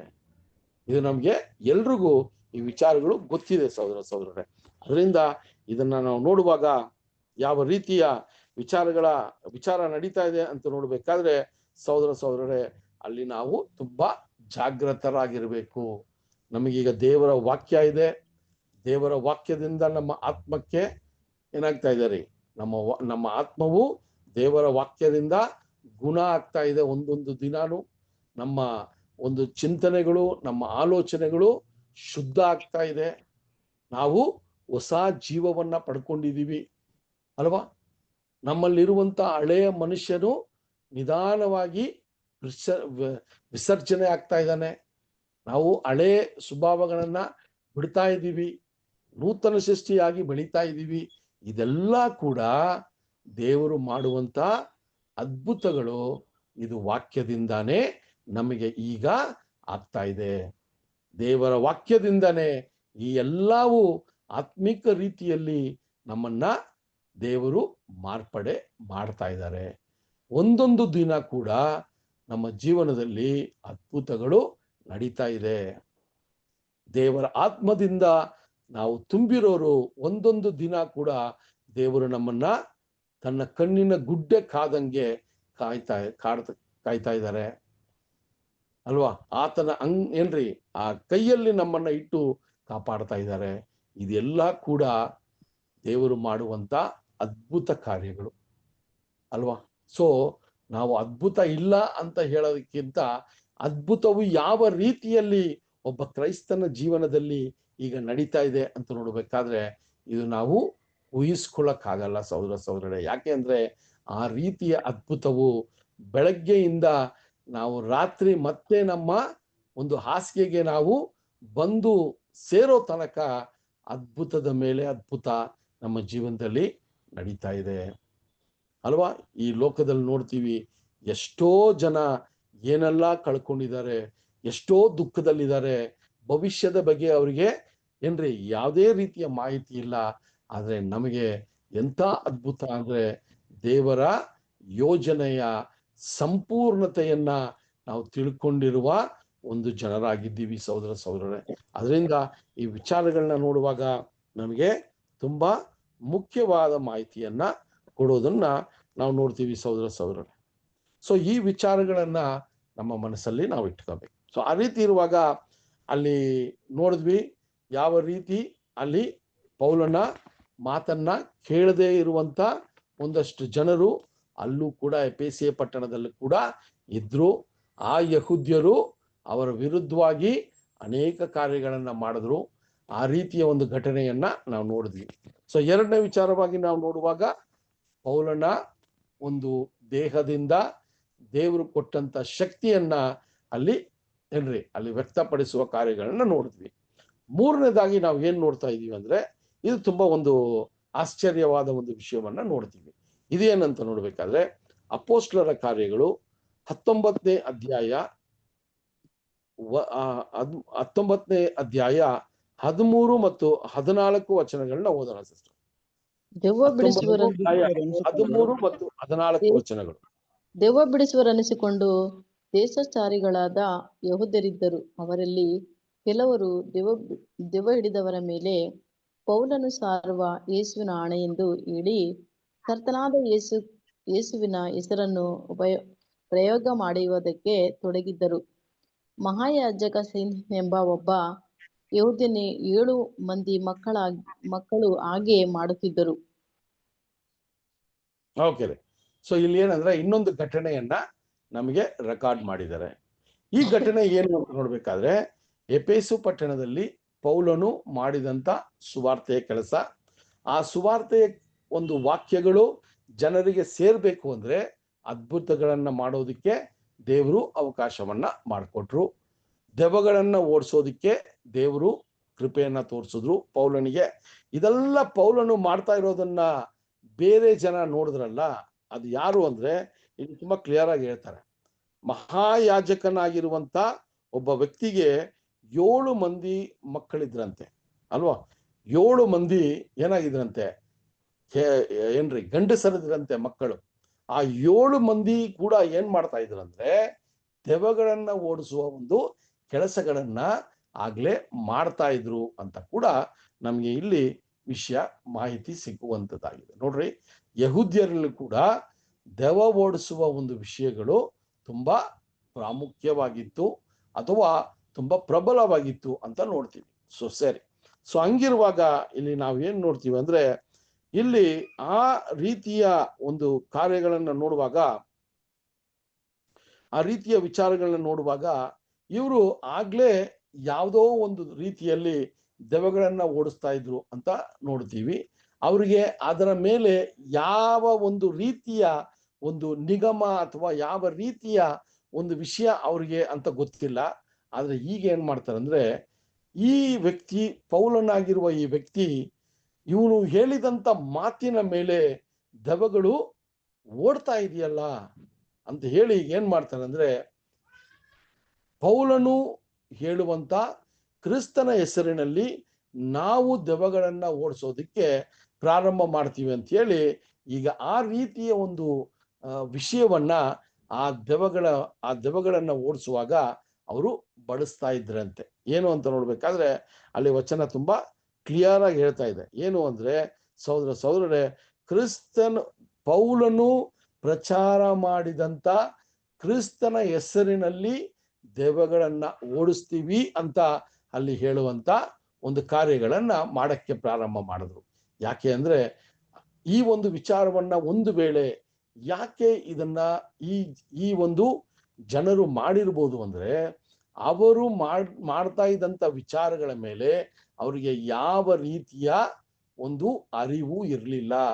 ಯಾವುದೋ ಒಂದು ರೀತಿಯಲ್ಲಿ ಏನೋ ಒಂದು ರೀತಿಯಲ್ಲಿ ಜನರನ್ನ ನಂಬಿಸಿ ಅಲ್ಲಿ ಏನೋ ಒಂದು ಆದಾಯ ಮಾಡ್ಕೋತಾ ಇದ್ರು. ಆದ್ರೆ ಇಲ್ಲಿ ಪೌಲನು ಮಾಡುವ ಒಂದು ಅದ್ಭುತವನ್ನ ನೋಡಿದ್ಮೇಲೆ, ಇದನ್ನ ನಾವು ಅಳವಡಿಸ್ಕೊಂಡ್ರೆ ನಾವು ಕೂಡ ಏನಾಗ್ಬೋದ್ರಿ, ಇನ್ನ ಅತಿ ಹೆಚ್ಚಾದ ಆದಾಯವನ್ನ ಪಡ್ಕೋಬಹುದು ಅನ್ನುವ ಒಂದು ತಪ್ಪಾದ ಒಂದು ವಿಷಯದಲ್ಲಿ ಈ ಒಂದು ಹೆಸರನ್ನ ಈಗೇನ್ ಮಾಡ್ತಾ ಇದ್ದಾರೆ, ಇಲ್ಲಿ ಬಳಸ್ಕೋತಾ ಇದ್ದಾರೆ. ಇವರು ಯಾರು ಅಂದ್ರೆ, ಸಹೋದರರೇ, ಆ ಮಹಾಯಾಜಕನ ಮಕ್ಕಳಾಗಿರುವ 7 ಮಂದಿಗೆ ಕೂಡ ಇದೇ ಒಂದು ವೃತ್ತಿ ಆಗಿತ್ತು ಅಂತ ನೋಡ್ತೀವಿ. ಆಗ ಅದೇ ರೀತಿಯಲ್ಲಿ ಅಲ್ಲಿ ಪೌಲನ ಒಂದು ಶಕ್ತಿಯನ್ನ ನಮಗೂ ದೊರಕಬೇಕಂದ್ರೆ, ಆತನು ಪ್ರಸಿದ್ಧಿಯಾಗಿ ಅಥವಾ ಆತನು ಪ್ರಚಾರ ಮಾಡುವ ಯೇಸು ಸ್ವಾಮಿಯ ಹೆಸರಿನಲ್ಲಿ ಅಂತ ನಾವು ಕೂಡ ಅದನ್ನ ಬಳಸ್ಕೊಂಡ್ರೆ ಈ ದೆವ್ವಗಳು ಓಡ್ತವೆ ಅನ್ನೋದನ್ನ ಅವ್ರು ಸ್ಪಷ್ಟಪಡಿಸ್ಕೊಂಡು ಅದನ್ನೇ ಅವರು ಕಾರ್ಯರೂಪದಲ್ಲಿ ತಂದಿದ್ದನ್ನ ನಾವು ನೋಡ್ತೀವಿ. ಆದ್ರೆ ಅಲ್ಲಿ ಏನಾಯ್ತು ಅಂತ 15ನೇ ವಚನ ಮತ್ತೆ 16ನೇ ವಚನವನ್ನ ಓದೋಣ. 19ನೇ ಅಧ್ಯಾಯ 15 ಮತ್ತು 16 ವಚನಗಳು. ಆದರೆ ದೆವ್ವವು ಅವರಲ್ಲಿ ಇಬ್ಬರಿಗೆ, ಯೇಸುವಿನ ಗುರುತು ನನಗುಂಟು, ಪೌಲನನ್ನು ಬಲ್ಲೆನು, ನೀವಾದರೆ ಯಾರು ಎಂದು ಹೇಳಿತು. ಮತ್ತು ದೆವ್ವ ಹಿಡಿದಿದ್ದ ಆ ಮನುಷ್ಯನು ಅವರ ಮೇಲೆ ಆರಿ ಬಿದ್ದು ಅವರಿಬ್ಬರನ್ನು ಸೋಲಿಸಿ ಬಲಾತ್ಕರಿಸಿದರಿಂದ ಅವರು ಬೆತ್ತಲೆಯಾಗಿಯೂ ಗಾಯವುಳ್ಳವರಾಗಿಯೂ ಆ ಮನೆಯೊಳಗಿಂದ ಓಡಿ ಹೋದರು. Thank you brother. ಸರಿ, ಹೀಗೆ ಏನ್ ನೋಡ್ತಾ ಇದೀವಿ ಅಂದ್ರೆ, ಪೌಲನು ದೇವರ ಕೃಪೆಯಿಂದ, ಸ್ವಾಮಿಯ ಒಂದು ಸಹಾಯದಿಂದ ದೇವರ ರಾಜ್ಯದ ವಿಚಾರವಾಗಿ ಮತ್ತೆ ದೇವರ ಸಂಕಲ್ಪವನ್ನ ಹೇಳೋದಿಕ್ಕೆ ಆ ಶಕ್ತಿಯನ್ನ ಏನ್ ಮಾಡ್ತಾ ಇದ್ರಿ, ಬಳಸ್ಕೋತಾ ಇದ್ರು. ಆದರೆ ಅದೇ ಕಾಲ ಸಮಯದಲ್ಲಿ ಇಲ್ಲಿ ಒಂದಷ್ಟು ಜನ ದೆವ್ವಗಳನ್ನ ಓಡಿಸ್ತೀವಿ ಅಂತ ಹೇಳಿ ಆ ಒಂದು ವೃತ್ತಿಯನ್ನ ಮಾಡ್ತಾ ಇರುವಾಗ, ಈಗ ಪೌಲನು ಮಾಡಿದ್ದು ಯಾವ ರೀತಿ ಅಲ್ಲಿ ಪರಿಣಾಮ ಉಂಟಾಯಿತು ಅಂದ್ರೆ, ಇವರು ಕೂಡ ಅದೇ ರೀತಿಯ ಮಾತುಗಳನ್ನ ಹೇಳಿ ದೆವ್ವವನ್ನ ಓಡಿಸಿದ್ರೆ ನಾವು ಕೂಡ ಇನ್ನೂ ಅತಿ ಹೆಚ್ಚಾದ ಆದಾಯವನ್ನ ಪಡ್ಕೋಬಹುದು ಅಂತ ಅವರ ಸ್ವಂತ ಒಂದು ಮನಸ್ಸಿನಲ್ಲಿ ಇದನ್ನ ಮಾಡುವಾಗ, ಅಲ್ಲಿ ಒಂದು ಸಮಯದಲ್ಲಿ ಇವರು ದೆವ್ವ ಹಿಡಿದಿರುವ ಮನೆಗಳಿಗೂ ಹೋಗಿ ಈ ಕೆಲಸವನ್ನ ಮಾಡ್ತಾ ಇದ್ರು. ಅಂತ ಸಮಯದಲ್ಲಿ ಒಂದು ಮನೆಯಲ್ಲಿ ಈ ಒಂದು ಮಾತನ್ನ ಹೇಳ್ತಾರೆ. ಹೋಗಿ ದೆವ್ವ ಹಿಡಿದಿರೋನ್ ಮುಂದೆ ನಿಂತ್ಕೊಂಡು ಪೌಲನು ಪ್ರಚಾರ ಮಾಡುವ ಕ್ರಿಸ್ತ ಯೇಸುವಿನ ಹೆಸರಿನಲ್ಲಿ ನಿನ್ನನ್ನ ಖಂಡಿಸ್ತೀನಿ, ನೀನು ಹೊರಗೆ ಬಾ ಅಂತ ಹೇಳುವಾಗ ಆ ಒಂದು ದೆವ್ವ ಹಿಡಿದಿರುವ ಮನುಷ್ಯ ಏನ್ರಿ, ಆ ದೆವ್ವವು ಆ ಮನುಷ್ಯನ ಮೂಲಕ ಹೆಂಗೆ ಮಾತಾಡ್ತಾರೆ ಅಂದ್ರೆ, ಸಹೋದರರೇ, ಸ್ವಾಮಿ ಯಾರು ಅಂತ ನನಗೆ ಗೊತ್ತು ಅಲ್ವಾ, ಯೇಸು ಸ್ವಾಮಿ ಯಾರು ಅಂತ ಗೊತ್ತು, ಪೌಲನು ಯಾರು ಅಂತ ಗೊತ್ತು, ಆದರೆ ನೀನು ಯಾರು ಅಂತ ಆ ಒಂದು ಪ್ರಶ್ನೆಯನ್ನ ಹಾಕುವ ವಿಚಾರ.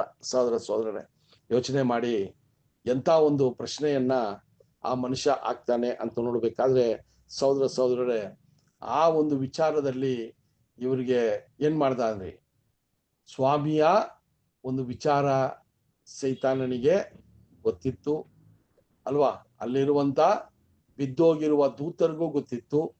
ಪೌಲನು ಯಥಾರ್ಥವಾದ ಹೃದಯದಿಂದ ಸಂಪೂರ್ಣವಾದ ದೇವರ ಚಿತ್ತವನ್ನ ಮಾಡುವ ಒಂದು ವ್ಯಕ್ತಿ, ಆತನಲ್ಲಿ ಯಾವುದೇ ರೀತಿಯ ಕಲ್ಮಶವೋ ಅಲ್ವಾ, ಆತನಿಗೆ ಯಾವುದೋ ರೀತಿಯ ಆದಾಯದ ಮೇಲೆ ಈ ಕೆಲಸವನ್ನ ಮಾಡ್ತಾ ಇಲ್ಲ ಅಂತ ಗೊತ್ತು.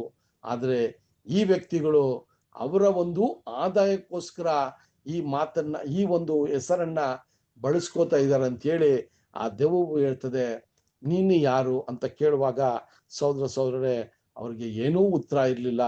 ಆವಾಗ ಆ ಮನುಷ್ಯನನ್ನ ನಡೆಸ್ತಾ ಇರುವ ದೆವ್ವವು ಏನ್ ಮಾಡ್ತದೆ ಅಂತ ನೋಡ್ಬೇಕಾದ್ರೆ, ಅವರ ಮೇಲೆ ಬಿದ್ದು ಅವರನ್ನ ಒಡೆದು ಅವರ ಬಟ್ಟೆಗಳನ್ನ ಹರಿದು ಅವರಿಗೆ ತುಂಬಾ ಪೆಟ್ಟನ್ನ ಉಂಟು ಮಾಡಿ ಅವರು ಅಲ್ಲಿಂದ ತಪ್ಪಿಸ್ಕೊಂಡು ಆ ಮನೆಯಿಂದ ಆಚೆ ಹೋಗುವ ಒಂದು ಸನ್ನಿವೇಶವನ್ನ ನಾವು ಇಲ್ಲಿ ಸತ್ಯವೇದದಲ್ಲಿ ನಮಗೆ ರೆಕಾರ್ಡ್ ಆಗಿರೋದನ್ನ ನಾವು ನೋಡ್ಬೋದು. ಸಹೋದರರೇ, ನೋಡಿ, ಇದೆಲ್ಲ ದೇವರ ಸಂಕಲ್ಪವನ್ನ ನಾವು ನಿಧಾನಕ್ಕೆ ಓದ್ಕೊಂಡು ಹೋದಾಗ ಪೌಲನ ಅಥವಾ ದೇವರ ಮಕ್ಕಳನ್ನ ದೇವರು ಯಾವ ರೀತಿ ಆತನ ಒಂದು ಕೃಪೆಯನ್ನ ತೋರಿಸಿ ಒಳ್ಳೆಯ ವಿಚಾರಕ್ಕೋಸ್ಕರ ಅವರಿಗೆ ಒಂದಷ್ಟು ಮಾಹಿತಿಗಳನ್ನ ಕೊಟ್ಟು ದೇವರ ಆತ್ಮವನ್ನ ಕೊಟ್ಟು ಅವರನ್ನ ನಡೆಸೋದನ್ನ ನಾವು ನೋಡ್ಬೋದು. ಆದರೆ ಅದೇ ರೀತಿಯಲ್ಲಿ ದೇವರ ವಿರುದ್ಧವಾಗಿ ಯಥಾರ್ಥವಾದ ಹೃದಯ ಇಲ್ಲದೆ ಆತನ ಹೃದಯದಲ್ಲಿ ಯಾವುದೋ ರೀತಿಯ ಒಂದು ಸ್ವಾರ್ಥತೆಯನ್ನ ಇಟ್ಕೊಂಡು ದೇವರ ನಾಮವನ್ನೇ, ದೇವರ ಹೆಸರಿನಲ್ಲಿ ನಾವು ದೇವರ ಸುವಾರ್ತೆಯನ್ನ ಸಾರಬೇಕಾದ್ರೆ ಅದು ತಪ್ಪಾಗತ್ತೆ ಅನ್ನೋದನ್ನ ಕೂಡ ಈ ಪಾಠದಲ್ಲಿ ನಾವು ನೋಡುವಂಥವರಾಗಿರ್ಬೇಕು ಸಹೋದರರೇ. ಸೊ ಆ ರೀತಿಯಲ್ಲಿ ನಾವು ನೋಡುವಾಗ ಇಲ್ಲಿ ಆ ದೆವ್ವವು ಆ ಮನುಷ್ಯನು ಮಾತನಾಡುವಾಗ ಅವನು ಹೇಳ್ತಾನೆ, ಯೇಸು ಸ್ವಾಮಿ ಯಾರು ಅಂತ ನಮಗೆ ಗೊತ್ತು ಅಂತ ಹೇಳುವಾಗ ನಮಗೆಲ್ರಿಗೂ ಗೊತ್ತಿದೆ ಸಹೋದರರೇ, ಈ ಬಿದ್ದಿರುವ ದೂತರುಗಳ ವಿಚಾರದಲ್ಲಿ ಯಾವ ರೀತಿ ಅವರಿಗೆ ಸ್ವಾಮಿಯ ಒಂದು ವಿಚಾರ ಗೊತ್ತಿದೆ ಅನ್ನೋದನ್ನ ಅನೇಕ ವಚನಗಳಲ್ಲಿ ನಾವು ಸ್ಪಷ್ಟಪಡಿಸ್ಕೋಬಹುದು ಅಲ್ವಾ.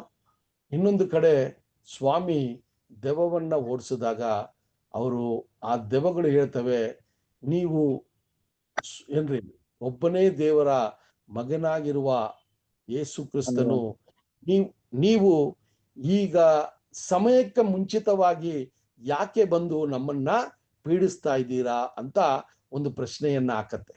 ಈ ವಚನವೆಲ್ಲ ಓದಿರ್ತೀರಾ ನೀವು ಅಲ್ವಾ.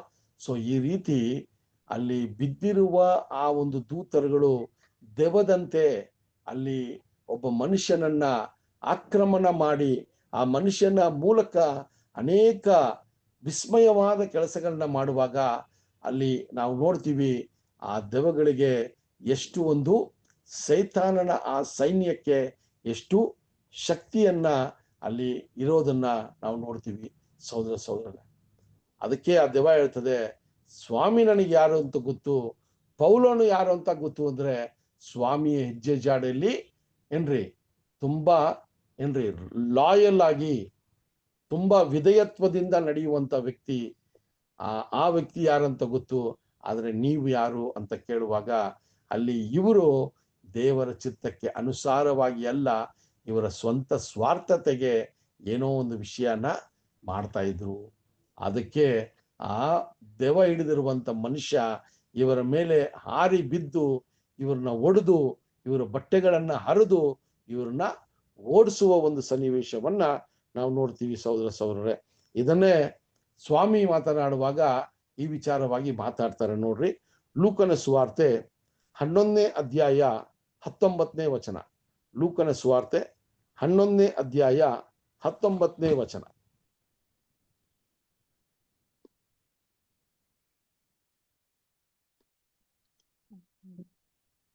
ನಾನು ಬೆಲ್ಜೆಬೂಲನ ಬಲದಿಂದ ದೆವ್ವಗಳನ್ನು ಬಿಡಿಸುವುದಾದರೆ ನಿಮ್ಮವರು ಯಾರ ಬಲದಿಂದ ಬಿಡಿಸುತ್ತಾರೆ? ಆದದ್ರಿಂದ ಅವರೇ ನಿಮಗೆ ನ್ಯಾಯ ತೀರಿಸುವರಾಗುವರು ಎಂಬುದು. ನೋಡ್ರಿ, ಇಲ್ಲೂ ಕೂಡ ಸ್ವಾಮಿ 2 ವಿಂಗಡಣೆಯನ್ನ ಮಾಡ್ತಾರೆ ಅಲ್ವಾ. ಸೊ ಈಗ ನಿಮ್ಮ ಜನ ಕೂಡ ದೆವ್ವವನ್ನ ಓಡಿಸ್ತಾ ಇದ್ದಾರೆ, ನಾನು ಕೂಡ ದೆವ್ವವನ್ನ ಓಡಿಸ್ತಾ ಇದ್ದೀನಿ. ನಾನು ದೆವ್ವಗಳನ್ನ ಓಡಿಸೋದು ಈ ಬೆಲ್ಜೆಬಾಬ್ ಮೂಲಕ ಓಡಿಸ್ತಾ ಇದ್ದೀನಿ ಅಂದ್ರೆ ನಿಮ್ಮ ಜನರು ಯಾರ ಮೂಲಕ ಓಡಿಸ್ತಾ ಇದ್ದಾರೆ ಅಂತ ಒಂದು ಪ್ರಶ್ನೆಯನ್ನ ಹಾಕ್ತಾರೆ. ಈ ಎಲ್ಲಾ ವಿಚಾರಗಳನ್ನ ನೋಡುವಾಗ ಈ ಒಂದು ದೆವ್ವ ಓಡಿಸುವ ಒಂದು ವಿಷಯಗಳನ್ನ ಏನ್ರಿ, ಸೈತಾನನು ಕೂಡ ಆತನ ರಾಜ್ಯ ಏನಾಗ್ಬಾರ್ದ್ರಿ, ಬೀಳಬಾರ್ದಂದ್ರೆ ಇಂಥ ಒಂದು ಅದ್ಭುತಗಳನ್ನ ಅವನು ಕೂಡ ಮಾಡಬೇಕು. ಜನರನ್ನ ಬೇರೆ ದಾರಿಯಲ್ಲಿ ಕರ್ಕೊಂಡು ಹೋಗೋದಿಕ್ಕೆ ಆತನು ಕೂಡ ಈ ವಿಚಾರಗಳನ್ನ ಮಾಡ್ತಾ ಇದ್ದ. ಅದಕ್ಕೆ ಸ್ವಾಮಿ ಹೇಳ್ತಾರೆ, ನಿಮ್ಮ ಜನರು ಕೂಡ ದೆವ್ವಗಳನ್ನ ಓಡಿಸ್ತಾ ಇದ್ದಾರೆ. ಅವರು ಯಾವ ಒಂದು ಅಧಿಕಾರದಲ್ಲಿ ಅದನ್ನು ಓಡಿಸ್ತಾ ಇದ್ದಾರೆ? ನಾನು ಬೆಲ್ಜೆಬಾಬ್ ಅಂತ ಹೇಳ್ಬೇಕಾ, ನಾನು ಸೈತಾನನ ಒಂದು ಶಕ್ತಿಯಿಂದ ಓಡಿಸ್ತಾ ಇದ್ದೀನಿ ಅಂದ್ರೆ ನೀವು ಯಾವ ಶಕ್ತಿಯಿಂದ ಓಡಿಸ್ತಾ ಇದ್ದೀರಾ ಅಂತ ಕೇಳ್ತಾರೆ. ಸೊ ಅದರಿಂದ ಈ ವಿಚಾರಗಳನ್ನ ನೋಡ್ಬೇಕಾದ್ರೆ 2 ರೀತಿಯ ಒಂದು ಅದ್ಭುತಗಳು ಅಲ್ಲಿ ನಡೀತಾನೆ ಇತ್ತು. ಆದ್ರೆ ಯಾರ ಮೂಲಕ ಯಾವುದು ಸರಿಯಾದ ಒಂದು ವಿಷಯ ಅಂತ ನಾವು ತಿಳ್ಕೊಳ್ಳೋಕೆ ನಾವು ಪ್ರಯತ್ನಗಳನ್ನ ಮಾಡಬೇಕು ಸಹೋದರ ಸಹೋದರರೇ. ಸೊ ಆ ವಿಚಾರವಾಗಿ ನಾವು ನೋಡುವಾಗ ಯಹೂದ್ಯರು ಕೂಡ ಅಲ್ಲಿ ನಾವು ನೋಡುವಾಗ ಈ ವಚನವನ್ನ ಓದೋದು ನೋಡ್ಬೇಕಾದ್ರೆ ಯೆಹೋವನ ಹೆಸರಿನಲ್ಲಿ ನಾವು ದೆವ್ವಗಳನ್ನ ಓಡಿಸ್ತಾ ಇದ್ದೀವಿ ಅಂತ ಅವರು ಮಾಡ್ತಾ ಇದ್ದಿದ್ದನ್ನ ನಾವು ನೋಡ್ತೀವಿ ಸಹೋದರ ಸಹೋದರರೇ. ಆದ್ರೆ ಅಲ್ಲಿ ಒಂದು ವಿಚಾರಗಳನ್ನ ನಾವು ಏನು ನೋಡ್ಬೇಕಂದ್ರೆ ಅವರು ಹೇಳಿರುವಂತ ವಿಚಾರಗಳಲ್ಲಿ ಯಾವ ರೀತಿ ಅದು ದೆವ್ವಗಳಿಗೂ ಕೂಡ ಯಾವ ರೀತಿಯ ಒಂದು ಅರಿವಿತ್ತು ಅನ್ನೋದನ್ನ ನಾವು ಈ ಒಂದು ವಿಚಾರದಲ್ಲಿ ನೋಡುವಂತವರಾಗಿದ್ದೀವಿ ಸಹೋದರ ಸಹೋದರರೇ. ಅದರಿಂದ ಈ ವಿಚಾರಗಳ ಮೇಲೆ ನಾವು ಇನ್ನೂ ಸ್ವಲ್ಪ ಮಾಹಿತಿಯನ್ನ ದೇವರ ಚಿತ್ತ ಇದ್ರೆ ಬರುವಂತ ಒಂದು ವಾರದಲ್ಲಿ ಈ ಒಂದು ಈ ಕಡೆ ವಚನವಾಗಿ ನಾವು ನೋಡುವಾಗ 19:16 ನಾವು ಓದಿದ್ವಲ್ಲ, 15:16 ಓದುವಾಗ ಆ ಮನುಷ್ಯನಲ್ಲಿದ್ದ ದೆವ್ವ ಹೇಳ್ತದೆ, ಯೇಸು ಸ್ವಾಮಿ ಯಾರು ಅಂತ ಗೊತ್ತು, ಪೌಲನು ಯಾರು ಅಂತ ಗೊತ್ತು ಅಂತ ಹೇಳ್ತದಲ್ಲ. ಸೊ ಸ್ವಾಮಿಯ ಬಗ್ಗೆ ಈ ಒಂದು ದೆವ್ವಗಳಿಗೆ ಇದ್ದಂತ ಮಾಹಿತಿ ಏನು, ವೇದವು ಸತ್ಯವೇದವು ಯಾವ ರೀತಿ ಇದನ್ನ ನಮಗೆ ಸ್ಪಷ್ಟಪಡಿಸ್ತಾ ಇದೆ, ಈ ದೆವ್ವಗಳಿಗೆ ಈ ಒಂದು ಕಾಲ ಸಮಯದಲ್ಲೂ ಕೂಡ ಏನಾದ್ರೂ ನಡೀತಾ ಇರುವ ವಿಚಾರವು ಅಥವಾ ದೇವರ ಒಂದು ಯೋಜನೆಯ ವಿಚಾರವಾಗಿ, ದೇವರ ಸಂಕಲ್ಪದ ವಿಚಾರವಾಗಿ ಎಷ್ಟು ಮಾಹಿತಿ ಇವರುಗಳಿಗೆ ಇರ್ಬೋದು ಅನ್ನುವ ಒಂದು ಸಲಹೆಯನ್ನ ಕೂಡ ಸಹೋದರಗಳು ನಮಗೆ ಕೊಡ್ತಾರೆ. ಓಕೆನಾ? ಅದನ್ನ ದೇವರ ಚಿತ್ತ ಇದ್ರೆ ಬರುವಂತ ವಾರದಲ್ಲಿ ಈ ವಿಚಾರವಾಗಿ ಇನ್ನು ಸ್ವಲ್ಪ ಮಾಹಿತಿಯನ್ನ ನಾವು ನೋಡೋಣ. ನಮಗೆ ತುಂಬಾ ಯೂಸ್ಫುಲ್ ಆಗುತ್ತೆ ಅಲ್ವಾ? ಸೊ ಅದರಿಂದ ಈ ದಿನದಲ್ಲಿ ತಂದೆಯ ದೇವರ ಕೃಪೆಯಿಂದ ನಾವು ಅಪೊಸ್ತಲರ ಕಾರ್ಯಗಳು 19ನೇ ಅಧ್ಯಾಯ 8ರಿಂದ 16 ತನಕ ನೋಡಿದ್ವಿ. ಸ್ವಲ್ಪ ಮಾಹಿತಿಗಳು ಬೇಕಾಗಿರೋದ್ರಿಂದ ಸ್ವಲ್ಪ ಕಡಿಮೆ ಒಂದು ವಚನಗಳನ್ನ ನಾವು ಗಮನ ಕೊಡುವಂತದ್ದಾಗಿತ್ತು. ಅದರಿಂದ ದೇವರ ಚಿತ್ತ ಇದ್ರೆ ಬರುವಂತ ವಾರ ಕೂಡ ನಾವು 19ನೇ ಅಧ್ಯಾಯ 15-16 ವಚನಗಳ ಇನ್ನು ಸ್ವಲ್ಪ ವಿಚಾರಗಳನ್ನ ನಾವು ಗಮನ ಕೊಟ್ಟು ನೋಡೋಣ ಅಲ್ವಾ? ಸೊ ಈ ದೆವ್ವಗಳು ಅಥವಾ ಈ ಬಿದ್ದಿರುವ ದೂತರುಗಳ ಒಂದು ವಿಚಾರದಲ್ಲಿ ಎಷ್ಟು ಮಾಹಿತಿ ಅವ್ರಿಗೆ ಈ ದಿನದಲ್ಲೂ ಕೂಡ ಅವ್ರಿಗಿದೆ ಅನ್ನೋದನ್ನ ನಾವು ಸತ್ಯವೇದವನ್ನ ನಾವು ಒಂದು ಬೇಸಾಗಿ ಇಟ್ಕೊಂಡು ಅದನ್ನ ಸ್ವಲ್ಪ ಗಮನ ಕೊಟ್ಟು ನೋಡೋಣ. ಓಕೆನಾ? ಸೊ ದೇವರು ಈ ವಾಕ್ಯಗಳನ್ನ ಆಶೀರ್ವದಿಸ್ಲಿ. ಬರುವಂತ ವಾರದಲ್ಲಿ ನಾವು 19ನೇ ಅಧ್ಯಾಯ 15-16 ಕೂಡ ಇನ್ನೂ ಒಂದಷ್ಟು ಮಾಹಿತಿಗಳನ್ನ ಪಡ್ಕೊಂಡು ನಾವು ಹಂಗೆ ಮುಂದೆ ಓಡಿಸೋಣ. ಸೊ ದೇವರು ಈ ವಾಕ್ಯಗಳನ್ನ ಆಶೀರ್ವದಿಸ್ಲಿ. ಈ ಒಂದು ಕೂಟಕ್ಕೆ ನೀವು ಸಹೋದರ ಸಹೋದರರೇ, ಈ ಒಂದು ವಿಚಾರಗಳನ್ನ ಮತ್ತೆ ನೀವು ಮೆಲುಕಾಕ್ರಿ. ನಾವು ನೋಡಿದ್ವಿ ಅಲ್ವಾ, ಶಾಲೆ, ಆ ತರಣೂಸ್ ಅನ್ನುವ ವ್ಯಕ್ತಿಯ ಶಾಲೆ, ಆ ಶಾಲೆ ಯಾವ ರೀತಿ ಇತ್ತು, ಇದೆಲ್ಲ ನೀವು ಇಂಟರ್ನೆಟ್ ಅಲ್ಲಿ ಚೆಕ್ ಮಾಡ್ಬೇಕಾದ್ರೆ ಈ ಎಪೇಸಿಯ ಸಭೆಯ ಇನ್ನೊಂದು ಮುಖ್ಯವಾದ ವಿಚಾರ ಏನು ಅಂತ ನೋಡ್ಬೇಕಾದ್ರೆ, ಇಲ್ಲಿದ್ದಂತ ದೇವತೆಗಳ ಒಂದು ದೇವಸ್ಥಾನಗಳು ಯಾವ ರೀತಿ ಅಂತಂದ್ರೆ ಏನ್ರಿ, ಪೌರಾಣಿಕವಾಗಿರುವಂತ 7 ವಂಡರ್ಸ್ ಆಫ್ ದ ವರ್ಲ್ಡ್ ಇದೆಯಲ್ಲ, ಅದರಲ್ಲಿ ಈ ಒಂದು ಅಥೇನ್ ಪಟ್ಟಣ ಕೂಡ ಒಂದು 7 ವಂಡರ್ಸ್ ಆಫ್ ದ ವರ್ಲ್ಡ್ ಅಲ್ಲಿ ಇತ್ತಂತೆ. ಇದೆಲ್ಲ ಆಸಿಯಾ ಪ್ರಾಂತ್ಯದಲ್ಲಿ ಇರೋದ್ರಿಂದ ಜನರ ಒಂದು ಏನ್ರಿ ಟೂರಿಸ್ಟ್ ಪ್ಲೇಸ್ ಆಗಿತ್ತು, ಜನರ ಒಂದು ರಿಲಿಜಿಯಸ್ ಪ್ಲೇಸ್ ಆಗಿತ್ತು, ಜನರು ಬಂದು ಹೋಗುವಂತ ಜಾಗವಾಗಿತ್ತು ಅಂತ ಕೂಡ ನೋಡ್ತೀವಿ. ಸೊ ಹಂಗಾಗಿ ಆಸಿಯಾ ಪ್ರಾಂತ್ಯದ ಅನೇಕ ಮಂದಿಗೆ ಆಸಿಯಾ ಪ್ರಾಂತ್ಯದಲ್ಲಿ ಪೌಲನು ಮಾಡ್ತಾ ಇರುವ ಈ ಒಂದು ಸುದ್ದಿ ಅವರಿಗೆ ತಿಳಿಯಲ್ಪಡ್ತು. ಸ್ವಾಮಿಯ ವಿಚಾರವಾಗಿ ಒಂದಷ್ಟು ಮಾಹಿತಿ ಅವರುಗಳಿಗೆ ಸಿಕ್ಕಿರ್ಬೇಕು. ಅದಕ್ಕೆ ಆ ವಚನವನ್ನ ನಾವು ನೋಡಿದ್ವಿ. ದೇವರು ಈ ವಾಕ್ಯಗಳನ್ನ ಆಶೀರ್ವದಿಸ್ಲಿ. ನಮ್ಮ ಮನಸ್ಸಲ್ಲಿ ಈ ವಿಷಯಗಳನ್ನ ಮತ್ತೆ ಮೆಲುಕಾಕೋದಿಕ್ಕೆ ದೇವರು ಆತನ ಆತ್ಮವನ್ನ ಕೊಟ್ಟು ನಡೆಸಲಿ ಅಂತ ಹೇಳಿ ಈ ಒಂದು ಪ್ರಾರ್ಥನೆಯ ಮೂಲಕ ನಾವು ಈ ಕೂಟವನ್ನ ಮುಕ್ತಾಯಗೊಳ್ಳೋಣ. ನಮ್ಮ ಬದಲಿರುವ ಮೋಹನ್ ರಾಜ್ ಬ್ರದರ್